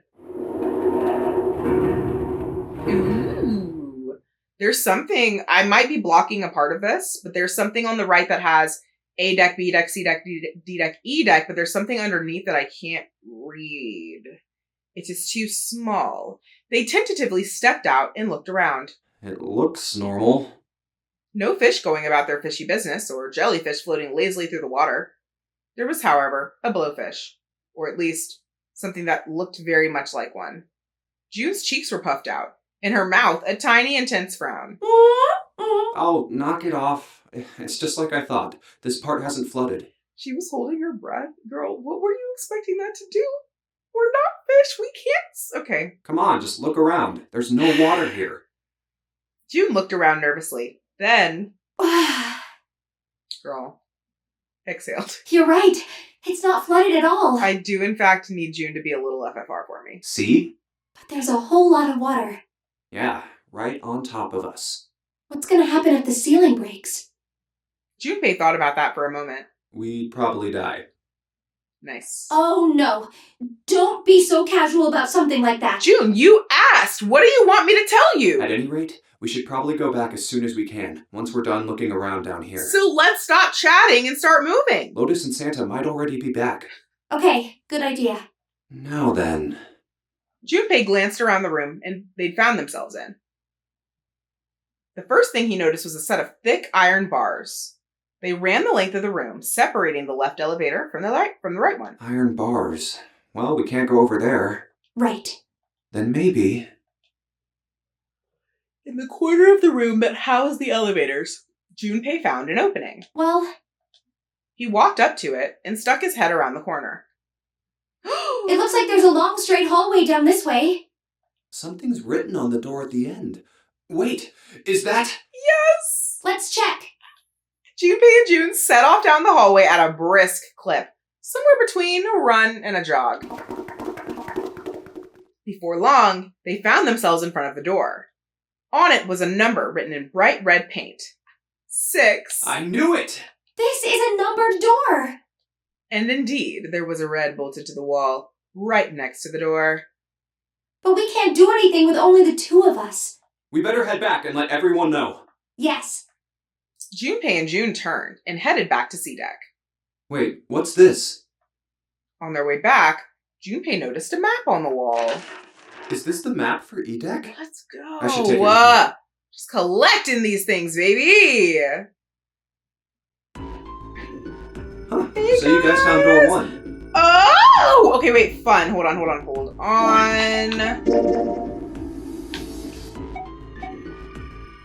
Ooh, okay, part of it's missing, though. TTT. Okay. They'd met back up with Santa and Lotus, who had explained what they found. Apparently, there was another numbered door on A deck, just like the one on E deck, beyond the door that the Earth key opened. According to Santa and Lotus, there was a 1 on the door. So now we've located 2 new doors. The 6 door and the 1 door. You know, it is interesting that E-Deck wasn't flooded. Lotus was quiet for a moment, lost in thought. Well, we don't really know if all of E-Deck is safe. We only checked the area around the elevator. Yeah, even so, it's still very interesting. You said the 6th door was there, right? Yes. Then that means Zero planned all this out, even the sinking. That would have meant some pretty serious remodeling of the ship's interior. It's pretty mind-blowing when you think about it. Yeah. I wonder how long it took. I can't even imagine how much it must have cost. It would have been a ton, that's for sure. Well, that does go along with what Ace was saying. The most reasonable explanation would be that this was done by some organization with access to a whole lot of cash. Yes, it does make sense. That thought made them all go quiet for a moment. June bit her lip while Lotus sighed softly to herself, and Santa cracked a stiff neck, hopefully it was his stiff neck, and stared off into the distance at nothing. Yeah? I don't think it's a very good idea to stay here. June looked up at Junpei with large, pleading eyes. Yeah, you're right. Ace and his team might be back already. Well, Junpei and I should be able to open door 1. Huh? You guys leaving me behind? 8 plus 6 plus 5 equals 19. 1 plus 9 equals 10. 1 plus 0 equals 1. Just kidding. All right, let's go. Lotus's words were all the impetus they needed. Back to the large hospital room they went. I don't know that I want to be with Lotus again, but okay. At least I get to stick with June. Oh god. The moment they stepped inside, a tremendous voice echoed across the room. Hey! Where the hell did you guys go? We were exploring! Hi! Nice to see you too! It was 7. 7? Ace was right behind him, and Clover was behind Ace, although she seemed to be hanging back. What's wrong? It looked as though there was something strange about them. 7 had the look of a man who'd seen a ghost. Ace was just as pale, and Clover looked as though she was only moments from passing out entirely. That doesn't sound good, guys. For a long moment, they simply stood there, looking at one another. Junpei looked around nervously, waiting for someone else to speak. No one did. He looked at 7. What happened? What the hell kind of question is that? Did you guys find Snake? 7 was trying very hard to be angry, but something had shaken him. Hard. His shoulders were trembling, and his voice was strained. Snake was what? Don't tell me. Snake is... Don't. 7 couldn't finish. He just looked away. Maybe he's gonna say Snake wasn't in there, not that Snake is dead. There's still options here, you guys. Instead, Ace spoke. He took a deep breath, closed his eyes, and spoke. Snake is dead. What do you mean Snake is dead? I don't understand why Snake would be dead. He died, just as the 9th man did. What do you mean? Okay, no, that doesn't even make sense. Okay, guys. Remember, we all split up and then we met back in this room and somebody had found the key card to open the doors, to allow the doors to be vacant and accessible, right?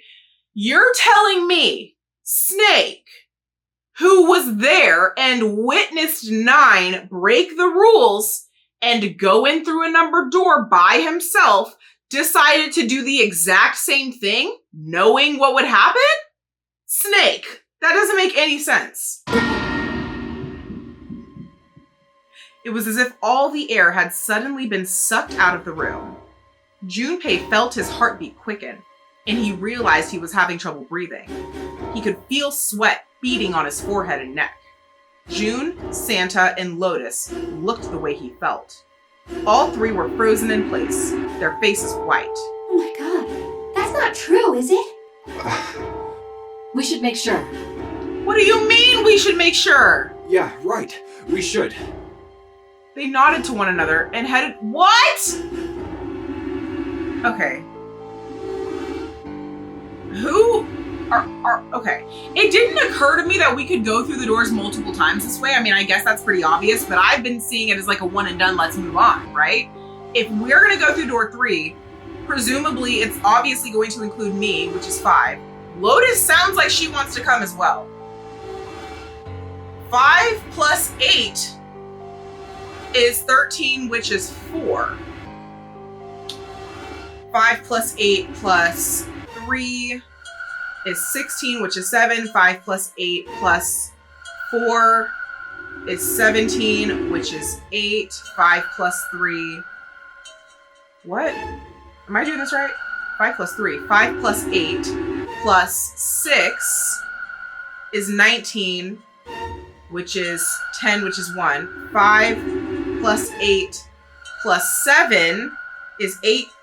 5 plus 8, 13 plus 7 is 20. 2 plus 0 is 2. 5. Yeah, how are we going to go in there? Well, you and I can't both go in there. Wait, not that way. What? Why not? They stopped short and turned to look at 7. He was pointing at the door with no number. I stuck a screwdriver in there to keep the door from closing all the way. It's not locked, so you can go in that way. Oh, well, there we go. Where is he? The shower room, on the left side of the hallway.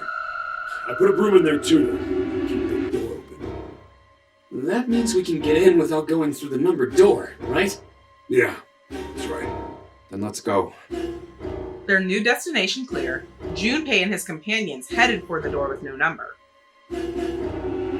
Once in the hallway, it was easy to spot the metal door on the left wall. This wasn't open when we passed here before. But now, just as Seven had said, there was a broom stuck between the door and the frame, keeping it open. Well, let's keep going. They looked at it for a moment, then stepped inside.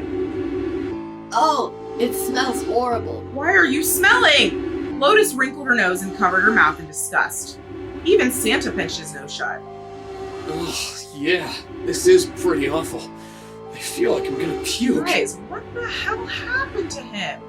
It was just as bad as they said. Perhaps worse. A hideous smell filled the air. So thick they could almost taste it. Ew. It was sour and smelled of fish, feces, and burnt meat. Great. It worked its way through Junpei's nose and down his throat to pound against the entrance to his stomach. He put his hands over his mouth and struggled to keep what little was in his stomach where it belonged. Where is he? Where's Snake? They didn't have to wonder where the body was. Why is there stuff written in blood? No, guys. There was blood everywhere. A few arms of the splatter reaching toward them as they walked in through the door. All one had to do was follow the many radial arms to their source. The body itself was hidden behind a divider. June, you should stay here. But Please, just do me a favor, okay? Alright? He didn't give her a chance to say no. He put his hand on his shoulder as if to shove her into the ground like a tent pole, turned, and walked toward the end of the divider. I'm going in. It felt like it took an eternity for him to get there. Santa and Lotus followed, timid and nervous as a pair of children. Eventually, they reached the divider. They looked at one another and nodded slowly. Junpei put his hands on the divider and peered around the corner. For a moment, he forgot to breathe. He felt his heart collapse in his chest like an empty cigarette carton, and time froze. He knew in that instant he would take the image before him to the grave. What was left of the body sat in a sea of blood. Chunks of flesh torn from the body sat in the blood like tiny islands in a great red sea. Ew! A vast ragged hole had been torn in the torso, and what remained of his intestines spilled out like fresh spaghetti? What? Smaller chunks of meat had splattered against the wall and became stuck there as they dried. Globules of yellowish fat had left trails like tiny slugs. And gravity. Y'all wanted me to play novel mode? This is y'all's doing? Y'all wanted this? Like tiny slugs as gravity pulled them down the wall even as they dried to it. Just like he said. Santa's voice was strained. Junpei suspected he was holding down some vomit of his own. Just like the ninth man. The detonator in his bracelet set off the bomb in his gut. It looked as though the explosion had been quite powerful. Oh god. The bone is coming out of his left arm. It's definitely an open fracture. His legs were both bent in an odd, unnatural way, and his left arm had split open, exposing the painfully white bone of his ulna. His bracelet lay next to him. It seemed to have hit the wall hard enough to have shattered the display, which lay on the ground in pieces. Oh, the face. It's horrible. Why are y'all looking at him this why are y'all looking at him this hard? You see him dead. Why are you studying it, collecting every detail? If it's making you ill! Yeah, you can't even tell who it is. Half of his head had simply collapsed. The blood coating almost made it look like raw pizza dough, covered in tomato sauce. I hope none of you guys are eating right now. His clothes, too, were covered in blood. The burgundy tie, the white shirt, the jacket with the yellow piping, and the gray slacks. But the clothes are... They were all familiar to Junpei. No mistake about it. It's Snake. Lotus's voice was unnaturally deep and strained, and Junpei heard it catch in her throat. What was the point of that, guys? What was the point of that? What was the purpose? What was the reason? The squeal of tortured metal made Junpei's teeth curl. It sounded like the noise a ghost would make. No matter how many times he heard it, he never got used to it. Every time, it put him on edge. It didn't help that there was a girl nearby who looked far more like a ghost than a living human should. It was Clover. She sat on the edge of the bed, her head drooping listlessly into her chest. Her eyes were blank and stared across the room at nothing. Her breathing was slow and mechanical. Aside from the rise and fall of her chest, she didn't move. Junpei felt as if even a nudge might cause her to shatter into 1,000 pieces. Snake was probably murdered. Chances are he was killed the same way the Ninth Man was. Well, I mean, yes, the Ninth Man was murdered, but I just feel like he put into place the situation which killed him. Whereas, again, I'm having a hard time believing Snake did the same. Seven lowered his voice, likely in an effort to keep Clover from hearing what he had to say. There were 4 other people in the room with Junpei and Seven. Ace, Santa, June, and Lotus. Seven looked at each one of them in turn and continued. It's pretty straightforward. Not that hard to figure out how they did it. First, the killers got Snake to authenticate on the red to open door 3. Then they shoved him into it. Alone. Wait, so when you say he was murdered, you're saying people forced him into the room? Who? Where did they come from? Why? And waited 9 seconds for the door to shut. Once that door shut, it was all over for Snake. But he didn't give up. He probably knew it wouldn't do him any good, but he probably ran into the shower room looking for the dead. It was a small chance, but it wasn't like he had anything to lose. Unfortunately, it didn't work.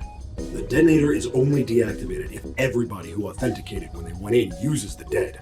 Snake was the only one who went through the door, and then 81 seconds after he was shoved in, that happened. But who shoved him in? Who? I see. So that's what you meant by killers, huh? You need at least 3 people to open one of the numbered doors, including Snake. It wouldn't open for Snake and a single killer. Yeah.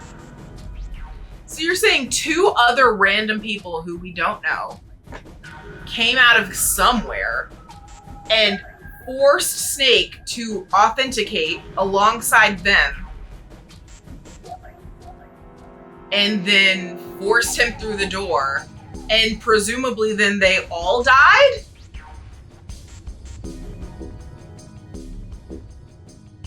What? That means we're looking at multiple perps here.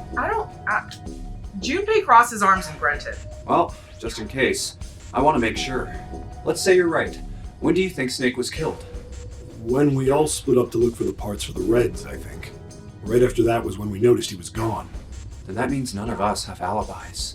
We were all off searching the rooms we'd been assigned, looking for those parts. Okay, hold on. I'm just trying to understand how it would be possible. So, the only way the bomb can detonate, right, is if less than 3 people enter the room, sure, or the people who enter the room don't all deactivate it with the dead, right? But everybody has to deactivate it, right? So if the 2 other killers deactivated it, and Snake deactivated it because the other 2 killers are still alive and among us, then why is Snake dead? Do you guys see what I'm saying? Maybe I'm misunderstanding something, but something's not adding up. Yeah, that means anybody could be a killer. Wait a minute. What are you talking about? June seems shocked. How can you say that so casually? You're implying that one of us is a killer. Well, not just one of us. 2. If I'm right, and at least 2 of us are murderers. Why don't you calm down a bit, Seven? What are you going to gain by being so suspicious? That's what Zero wants, you know? What Zero wants? Exactly. This game was set up by Zero, wasn't it? Any game has a winner and loser. Whoever makes it through door 9 is a winner, and those who don't are the losers. Zero is trying to make us fight against one another for that victory. Then you're saying that Zero is trying to split us up by making us fight each other? Yes. Yes. That is why we can't let ourselves fall prey to suspicion. We have to trust one another and form a strong bond of friendship. I don't suppose we still have the directions, right? Maybe we do. Controls are in escape.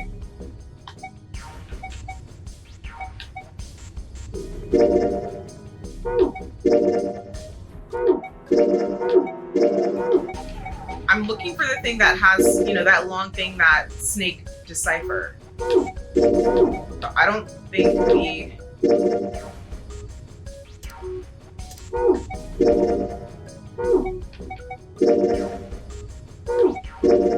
No.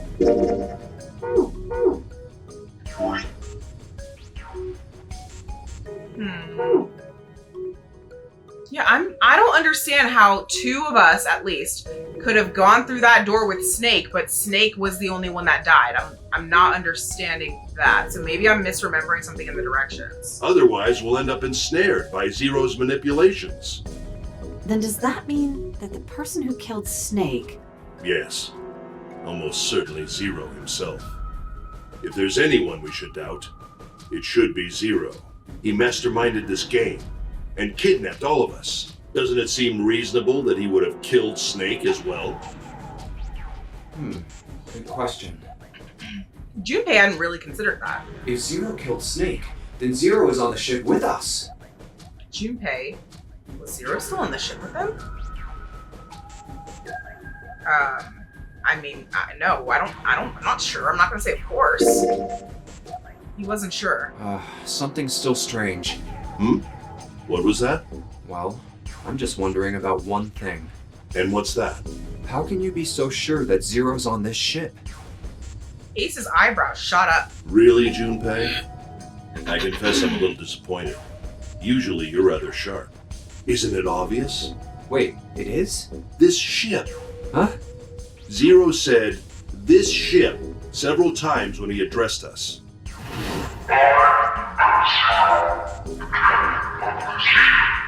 Just because you say this ship does not mean you're on it. Sorry. Sorry.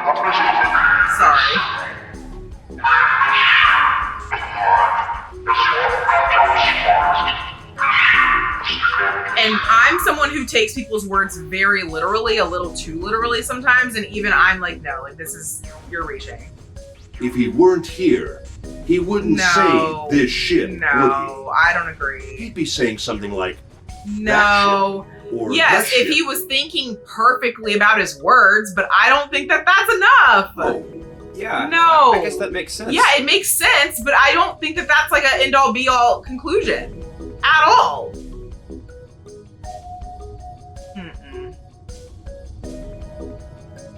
If Zero's on the ship, where is he? Suddenly, everyone went very quiet. The silence was cold and clammy, and Junpei could feel it crawling across his back and around his throat. Again, he heard the ghosting moan noise, and moments later, a person who looked more ghost than human appeared. Hi, Clover. She looked at the floor as she spoke, and her voice was a cold monotone. I think Zero is one of us. Okay, see, no. Now I have to get my notepad. Because what are you talking about? No, I don't like that. I don't like that. Okay. I still do not understand how we can't, like, in my brain, whoever goes through the door, we're either all dying or we're all living. There is no in between. Some of us make it out and some of us' bracelets explode or whatever. But regardless, I am clearly misunderstanding something or misremembering something. So I want to know who could have possibly gone with Snake. So if we're talking, the door is door number 3, right? Snake's number is number 2. Okay. So we still have 3 Santa, 4 Clover, 5 me, 6 June, 7 7, and 8 Lotus. That's it. We still have those 6 along with 2. So just a quick math here. 2 plus 3 is 5 plus 4 is 9. 2 plus 3 is 5 plus 5 is 10, which is 1. 2 plus 3 plus 6 is 11, which is 2. So it could have been 2, 3, and 6. 2 plus 3 is 5, plus 6 is 11, 1 plus 1 is 2. Okay. Well, I don't think June did it, but I guess that's a possibility. What else do we have? 2 plus 3 plus 7 is 12. Hold on. Oh, I missed. Okay, nope, disregard. Thank God this pin is erasable. The number we're trying to get is 3. The root number is 3. So it would have been 2 plus 3 plus 7. 2 plus 3 plus 7 is 12. 1 plus 2 is 3. That would have been door number 3. Thank God. I'm like, June definitely didn't do it. So it could have been 2, 3, and 7. Let's keep going. It's obviously not going to be 2, 3, and 8. We can move on from 3, 2, 4, and 5. So 2 plus 4 is 6. Plus 5 is 11. Nope. 2 plus 4 is 6. Plus 6 is 12. Well, 2, 4, and 6. So we're back to June as well. 2 plus 4 plus 6 is 12. 1 plus 2 is 3. Okay, what else we got? It's obviously not going to be 2, 4, and 7 then, or 2, 4, and 8, right? Because it'll be 6 plus 8. Yeah. Okay, cool. 2, I mean, it wasn't me, but I guess not everybody's going to believe that. So let me just see if it's possible for it to have been me. So we're looking for a root number of 12 then. That looks like it's the only one that's going to add up to 3. Or root number, whatever. So 2 plus 5 is 7, so it would have had to have been 2, 5, and 5. Guys, I'm in the clear. Let's go. There's only one of me. Okay, 2, 6 is 8 plus 4. Oh, we already did that one. Period. And then 2, so it can't be 2, 6, and 7, 2, 6, and 8. Nope. And then last thing we have to try is 2, 7, and 8. Which is going to be 17, which is going to be 8. So the only 2 possibilities, if this occurred, is it was Snake, Clover, and June, which would be insane, because that means Clover or June killed Snake. You think she killed her own brother? I don't think so. The most likely scenario, if this happened, was Snake, Santa, and 7. But why? And you know what's also crazy? Lotus is also completely clear. I'm gonna make a note of that. So either way, it wasn't me, and it wasn't Lotus. Of course it wasn't freaking Lotus. Of course she would have no suspicion on her. But like, why?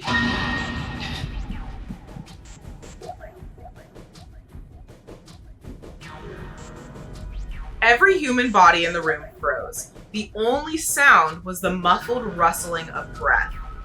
Eyes darted from face to face. One of those faces was the face of their jailer. But who? Was he one of them? Well, yeah, I mean, that is possible, but it is also crazy. I'm gonna say that's crazy. That's crazy. Isn't this ship going to sink in a few hours? If Zero was here with us, he'd be putting himself in danger. Why the hell would he do something like that? Again, it's not above a crazed maniac for them to also include themselves in the danger. I don't think that's a conclusive reason to declare him not here either. There's no motive. Clover looked up at Junpei and her face fell. You don't believe me. It's not that I don't believe you, Clover. I don't know why you're taking this personally. I just don't think it makes sense. Her eyes were so pitiful. The moment Junpei's met them, he felt his heart tighten. He didn't think what he had said was wrong, but perhaps the way he'd said it he'd been too insensitive. Clover had just lost her brother. His death would have been bad enough, but she'd also seen the blasted wreck of his body. Junpei barely knew him, and the sight had been enough to make him sick. What Clover had felt, couldn't even begin to imagine. The mental state she must have been in, it was understandable that she would look at those around her with suspicion. She felt everyone was against her. The least Junpei could have done was to try and understand what she was feeling. He felt ashamed of what he'd said. Perhaps, he thought, I should apologize. But before that apology could begin... Clover, I understand what you're feeling. You don't feel that you can trust any of us. Ace had beaten Junpei to the punch. As he spoke to Clover, his face was calm and friendly. But you have to understand, the more we distrust one another, the further we fall into our true foe's trap. Zero was the one who did those horrible things to your brother. Do you want to let yourself be manipulated by someone who would do such a horrible thing? Clover didn't answer. She didn't even look at Ace. The whole time, her eyes were on Junpei. He could feel Clover's eyes boring into him. They were the color of a deep winter lake. Junpei saw no suspicion in them, only sadness. Then, in that horrible silence, they heard a bell begin to ring. It was the clock at the central staircase. It's 3 a.m. Didn't we have until 6? What time did we get here again? Oh God. Why do I feel like we... Okay, well, no, we didn't get here at 6 because then it would have been 9 hours. Did we get here at 9? I just remember 6 a.m. being the cutoff, so maybe we got here at 9-ish. Okay. If that's the case, we got 3 hours, people, move! That means we have 3 hours left. Then we need to move now. 7. Clover, I know how you feel, but you do understand that right now it's important we trust one another, don't you? It didn't even occur to me that Ace, hold on! I forgot Ace is here now again. Wait. Hold on. This changes everything. Resume the calculations. Okay. Again, Snake. If Ace was with him, I just need to redo everything with Ace. So 2 plus 1 would be 3. I don't think we could get back to 3 then. Yeah. Oh, no. Yeah, no, because it would need to be 9. If 9 was still here, 2 plus 1 is 3, plus 9 is 12, 1 plus 2 is 3. Okay, so no, we're still good. It wasn't Ace either. But I am going to note that it was not him. Okay. 7 and Clover remained silent. Their eyes were looking at something somewhere else, very far away. We must go. We have very little time left. Ace's words put their feet to moving. They all knew where they were going. Our next destination is Mercury. But maybe you and June should check it out first and then report back to us. All right, let's go, June. Right. Are we not going through the numbered doors? What do you mean Mercury? Here it is. It sat, bolted to the wall near the stairs that led to the casino, in the kitchen, between the 2 elevators. The Mercury card reader. We're using the card 7 gave us, right? Yeah. I found it when we were checking out the shower room. Got it. Okay, so this is just a new card. I think 7 said something like that. Anyway, let's see what happens. Junpei slid the card through the reader. The light on the reader turned green and made a tiny electronic noise. I guess the elevator works now. Junpei, I know it's only the 2 of us, but let's do our best. Why are only me and June going? What's with you all of a sudden? Well, I'm happy we were put together. Gets him every time. You know it's just for searching E-Deck, right? Even so, I'm glad I'm with you. Oh. First, we need to find out if the elevator comes up full of water. Just like we did before.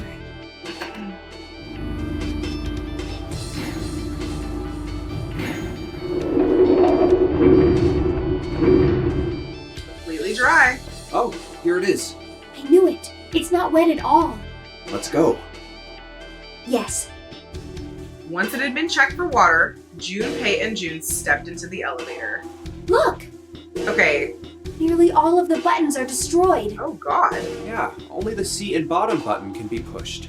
Okay. We're on C deck right now, so the only one we can choose is bottom. Is bottom below E? Yeah. Well, let's try it out. Junpei hit the bottom button. The door closed. Slowly, they began to move downward. Oh, so this is the bottom deck. They stepped off and saw that the hallway to their right ended somewhere between 20 and 25 feet from them. The hallway in front of them was a dead end, but not a regular dead end. Hey, over there. This is a numbered door. New door just dropped. Okay, wait. I gotta keep track of this. So we have 1, 2, and 6, I think it was. I think 1, 2, and 6. Okay. This is the 8th one we found. There were 2 numbered doors on B deck near the central staircase. They were doors 4 and 5. 3 more in the large hospital room. Doors 3, 7, and 8. And the door we found on E deck, and the door Lotus and Santa found on A deck. It was a 6 on the door on E deck, and a 1 on the door on A deck. Got it. 4, 5, 3, 7, 8, 6, and 1. So what does that leave? Wait, so that's 7 doors, right? So we still need door 2. Nope, we just found 2. Why are we not saying 2? Oh, because it's right there. So the only door left after this to find is 9. And now door 2 stood in front of Junpei. That means... Do you think the next door we find? Yeah, I think so. The next one's gonna be door 9. Okay, hold on. Where are we in our flow? Oh my god. Okay, okay. Ooh. Okay.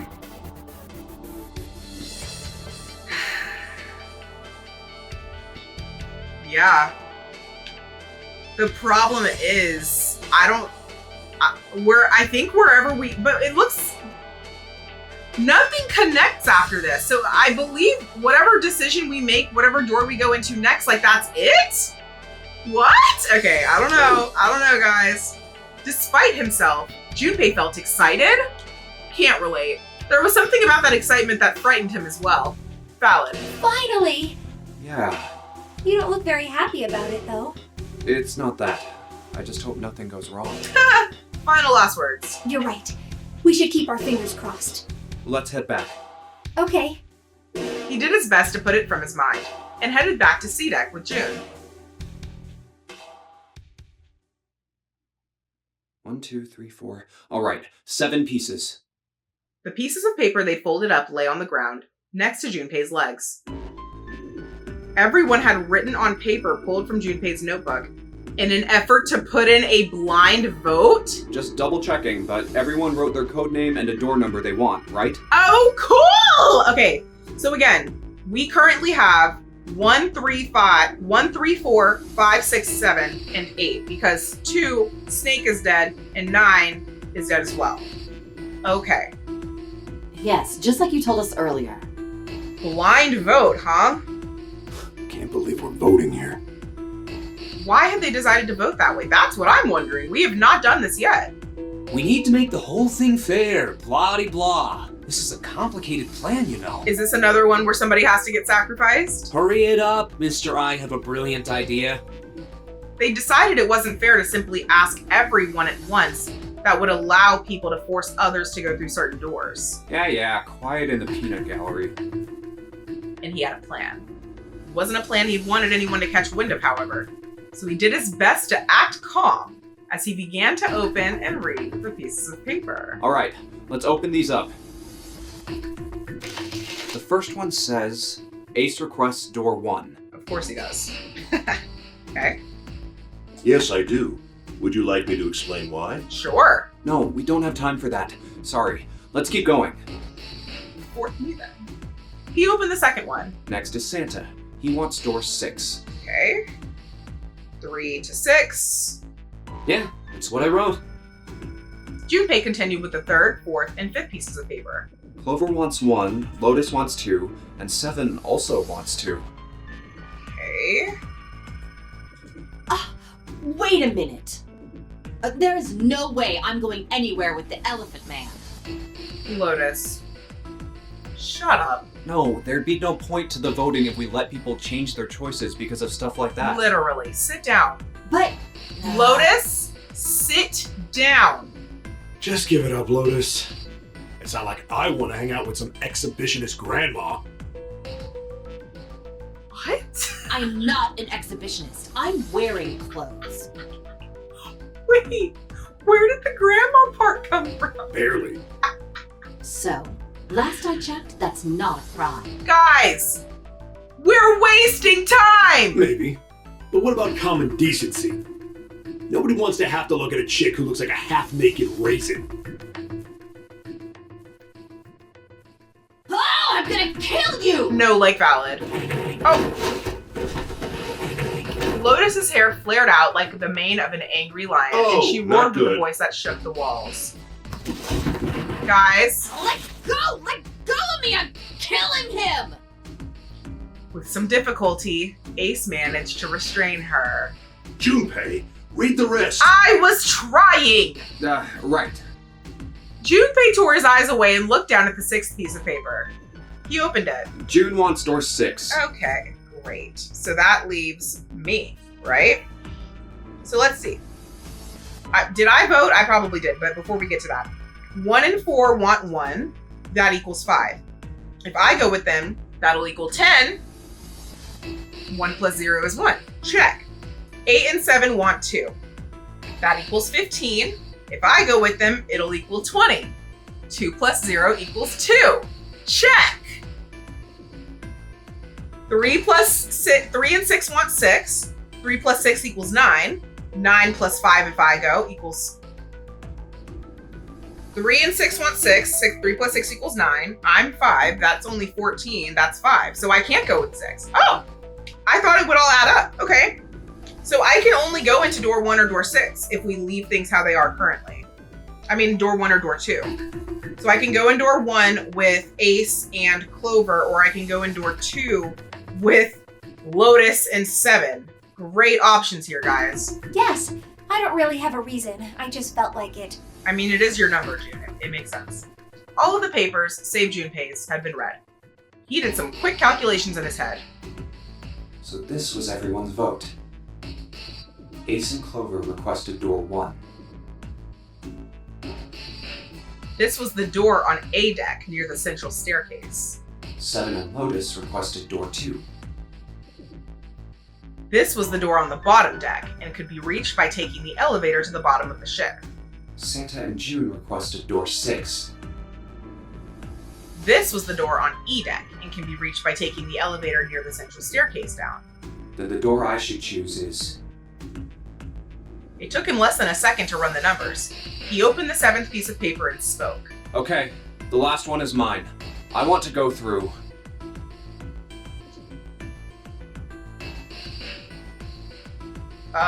Okay, hold on. I can go up, right? Yeah. I just want to make sure I have this correct. Ace and Clover, 1 and 4, requested door 1. 7 and Lotus, 7 and 8, requested door 2. Santa and June, 3 and 6, requested door 6. I can't go into door 6. Even if I wanted to, I can't. 3 plus, okay, let me just do it the other way. 5 plus 6 is 11. Yeah, plus 3 is 14. That equals 5. Okay. I mean, for math's sake, I guess I'll choose 1 or 2. Let me look at that. You know what? No, I don't want to look at the flowchart. I don't want to cheat. Not that that would be cheating, but what I will say, door 6, which was the one that like led to looking like nowhere, I don't want to go that way either. So do I want to be with Ace and Clover, or do I want to be with Lotus and 7? Odd. What great options. Okay. I will say I've already gone in a door with 7. I've already gone in a door with Lotus. I have not gone in a door with Ace. So if I go through door 1, at least I'll be getting to know a new character. So that's my logic. I'm picking door 1. My choice is door 1. Santa was unconvinced. Hey, wait a minute there. You cheating? Cheating? I'm asking if you changed your number after you heard what doors we wanted. How could I do that? I wrote it down on the paper earlier. Let me see that. Sure, here. Junpei shrugged and handed it to him. Santa examined it furiously. The others peered at it as well. As they did, Junpei quickly slipped the piece of paper he'd been hiding into his pocket. A Although he'd never know it now, Santa had been justified in his suspicions. Junpei had switched the papers I had 3 pieces of paper ready, for doors 1, 2, and 6. and I put the one with door 6 on it into the pot. He put a small mark on it so that he would know which one was his. I just needed to make sure I drew last. After I saw everyone else's result, I just chose whatever door I wanted. If the number I'd already put in matched, then I didn't have to switch the paper out. Well, what does it say? He fought the urge to smirk. You got lucky. How did I get lucky? Santa snorted and tossed the paper aside, frustrated. Also, Very well. We've decided who will go through door 1. what happens to Santa and June? Okay, hold on. If them 4 would have to go together somewhere if they're all going to survive. So that would be 8, 7, 3, and 6 left. 7 plus 3 is 10, plus 8 is 18, plus 6 is 24. 2 plus 4 equals 6. Oh! Okay. So because I chose door 1, the rest of the group is going to have to go through door 6. Had I chosen door 2, it would have been 1, 4, 3, and 6. 6 plus 4 is 10. 3 plus 1 is 4. 10 plus 4 is 14. 1 plus 4 is 5. So they wouldn't have been able to anyway. Ha! It will be Clover, Junpei, and myself.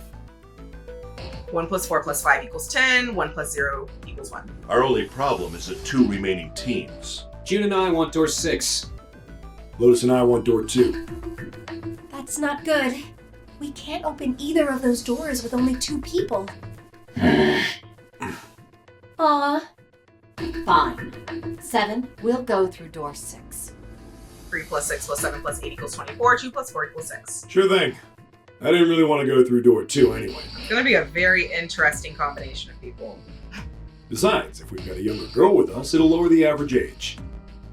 I'm sorry, did I miss when we just decided Lotus looked old? Like, she does not look old to me. Right, June? Well, I Does she look old to y'all? Do I just not watch enough anime? June was at a loss for words. Lotus was not. Pig. You just wait and see. Her eyes were the eyes of a woman prepared to kill. A shiver ran down Junpei's spine. Calling me old.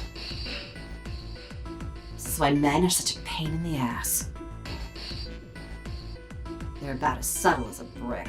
Lotus, can you stay with us, please? And they're at it again. Even after they separated at the staircase, Lotus was still muttering angrily to herself. I'll see you later, June. Here we go. Jumpy. Circumstances dictated that Junpei and June would have to part ways again. But this time, it didn't sting quite so much. Don't make that face. It'll be like what 7 said. We aren't going to be split up permanently till we find door 9. We might get separated for a little while, but we'll see each other again. Otherwise, we won't be able to open door 9. And that's how the Nonary Game works. 7's words took a weight off of Junpei's shoulders and felt much better. It'll be fine. I'll see you soon. All right. See you later. Lingering uneasy remained, but they went their separate directions without much trouble.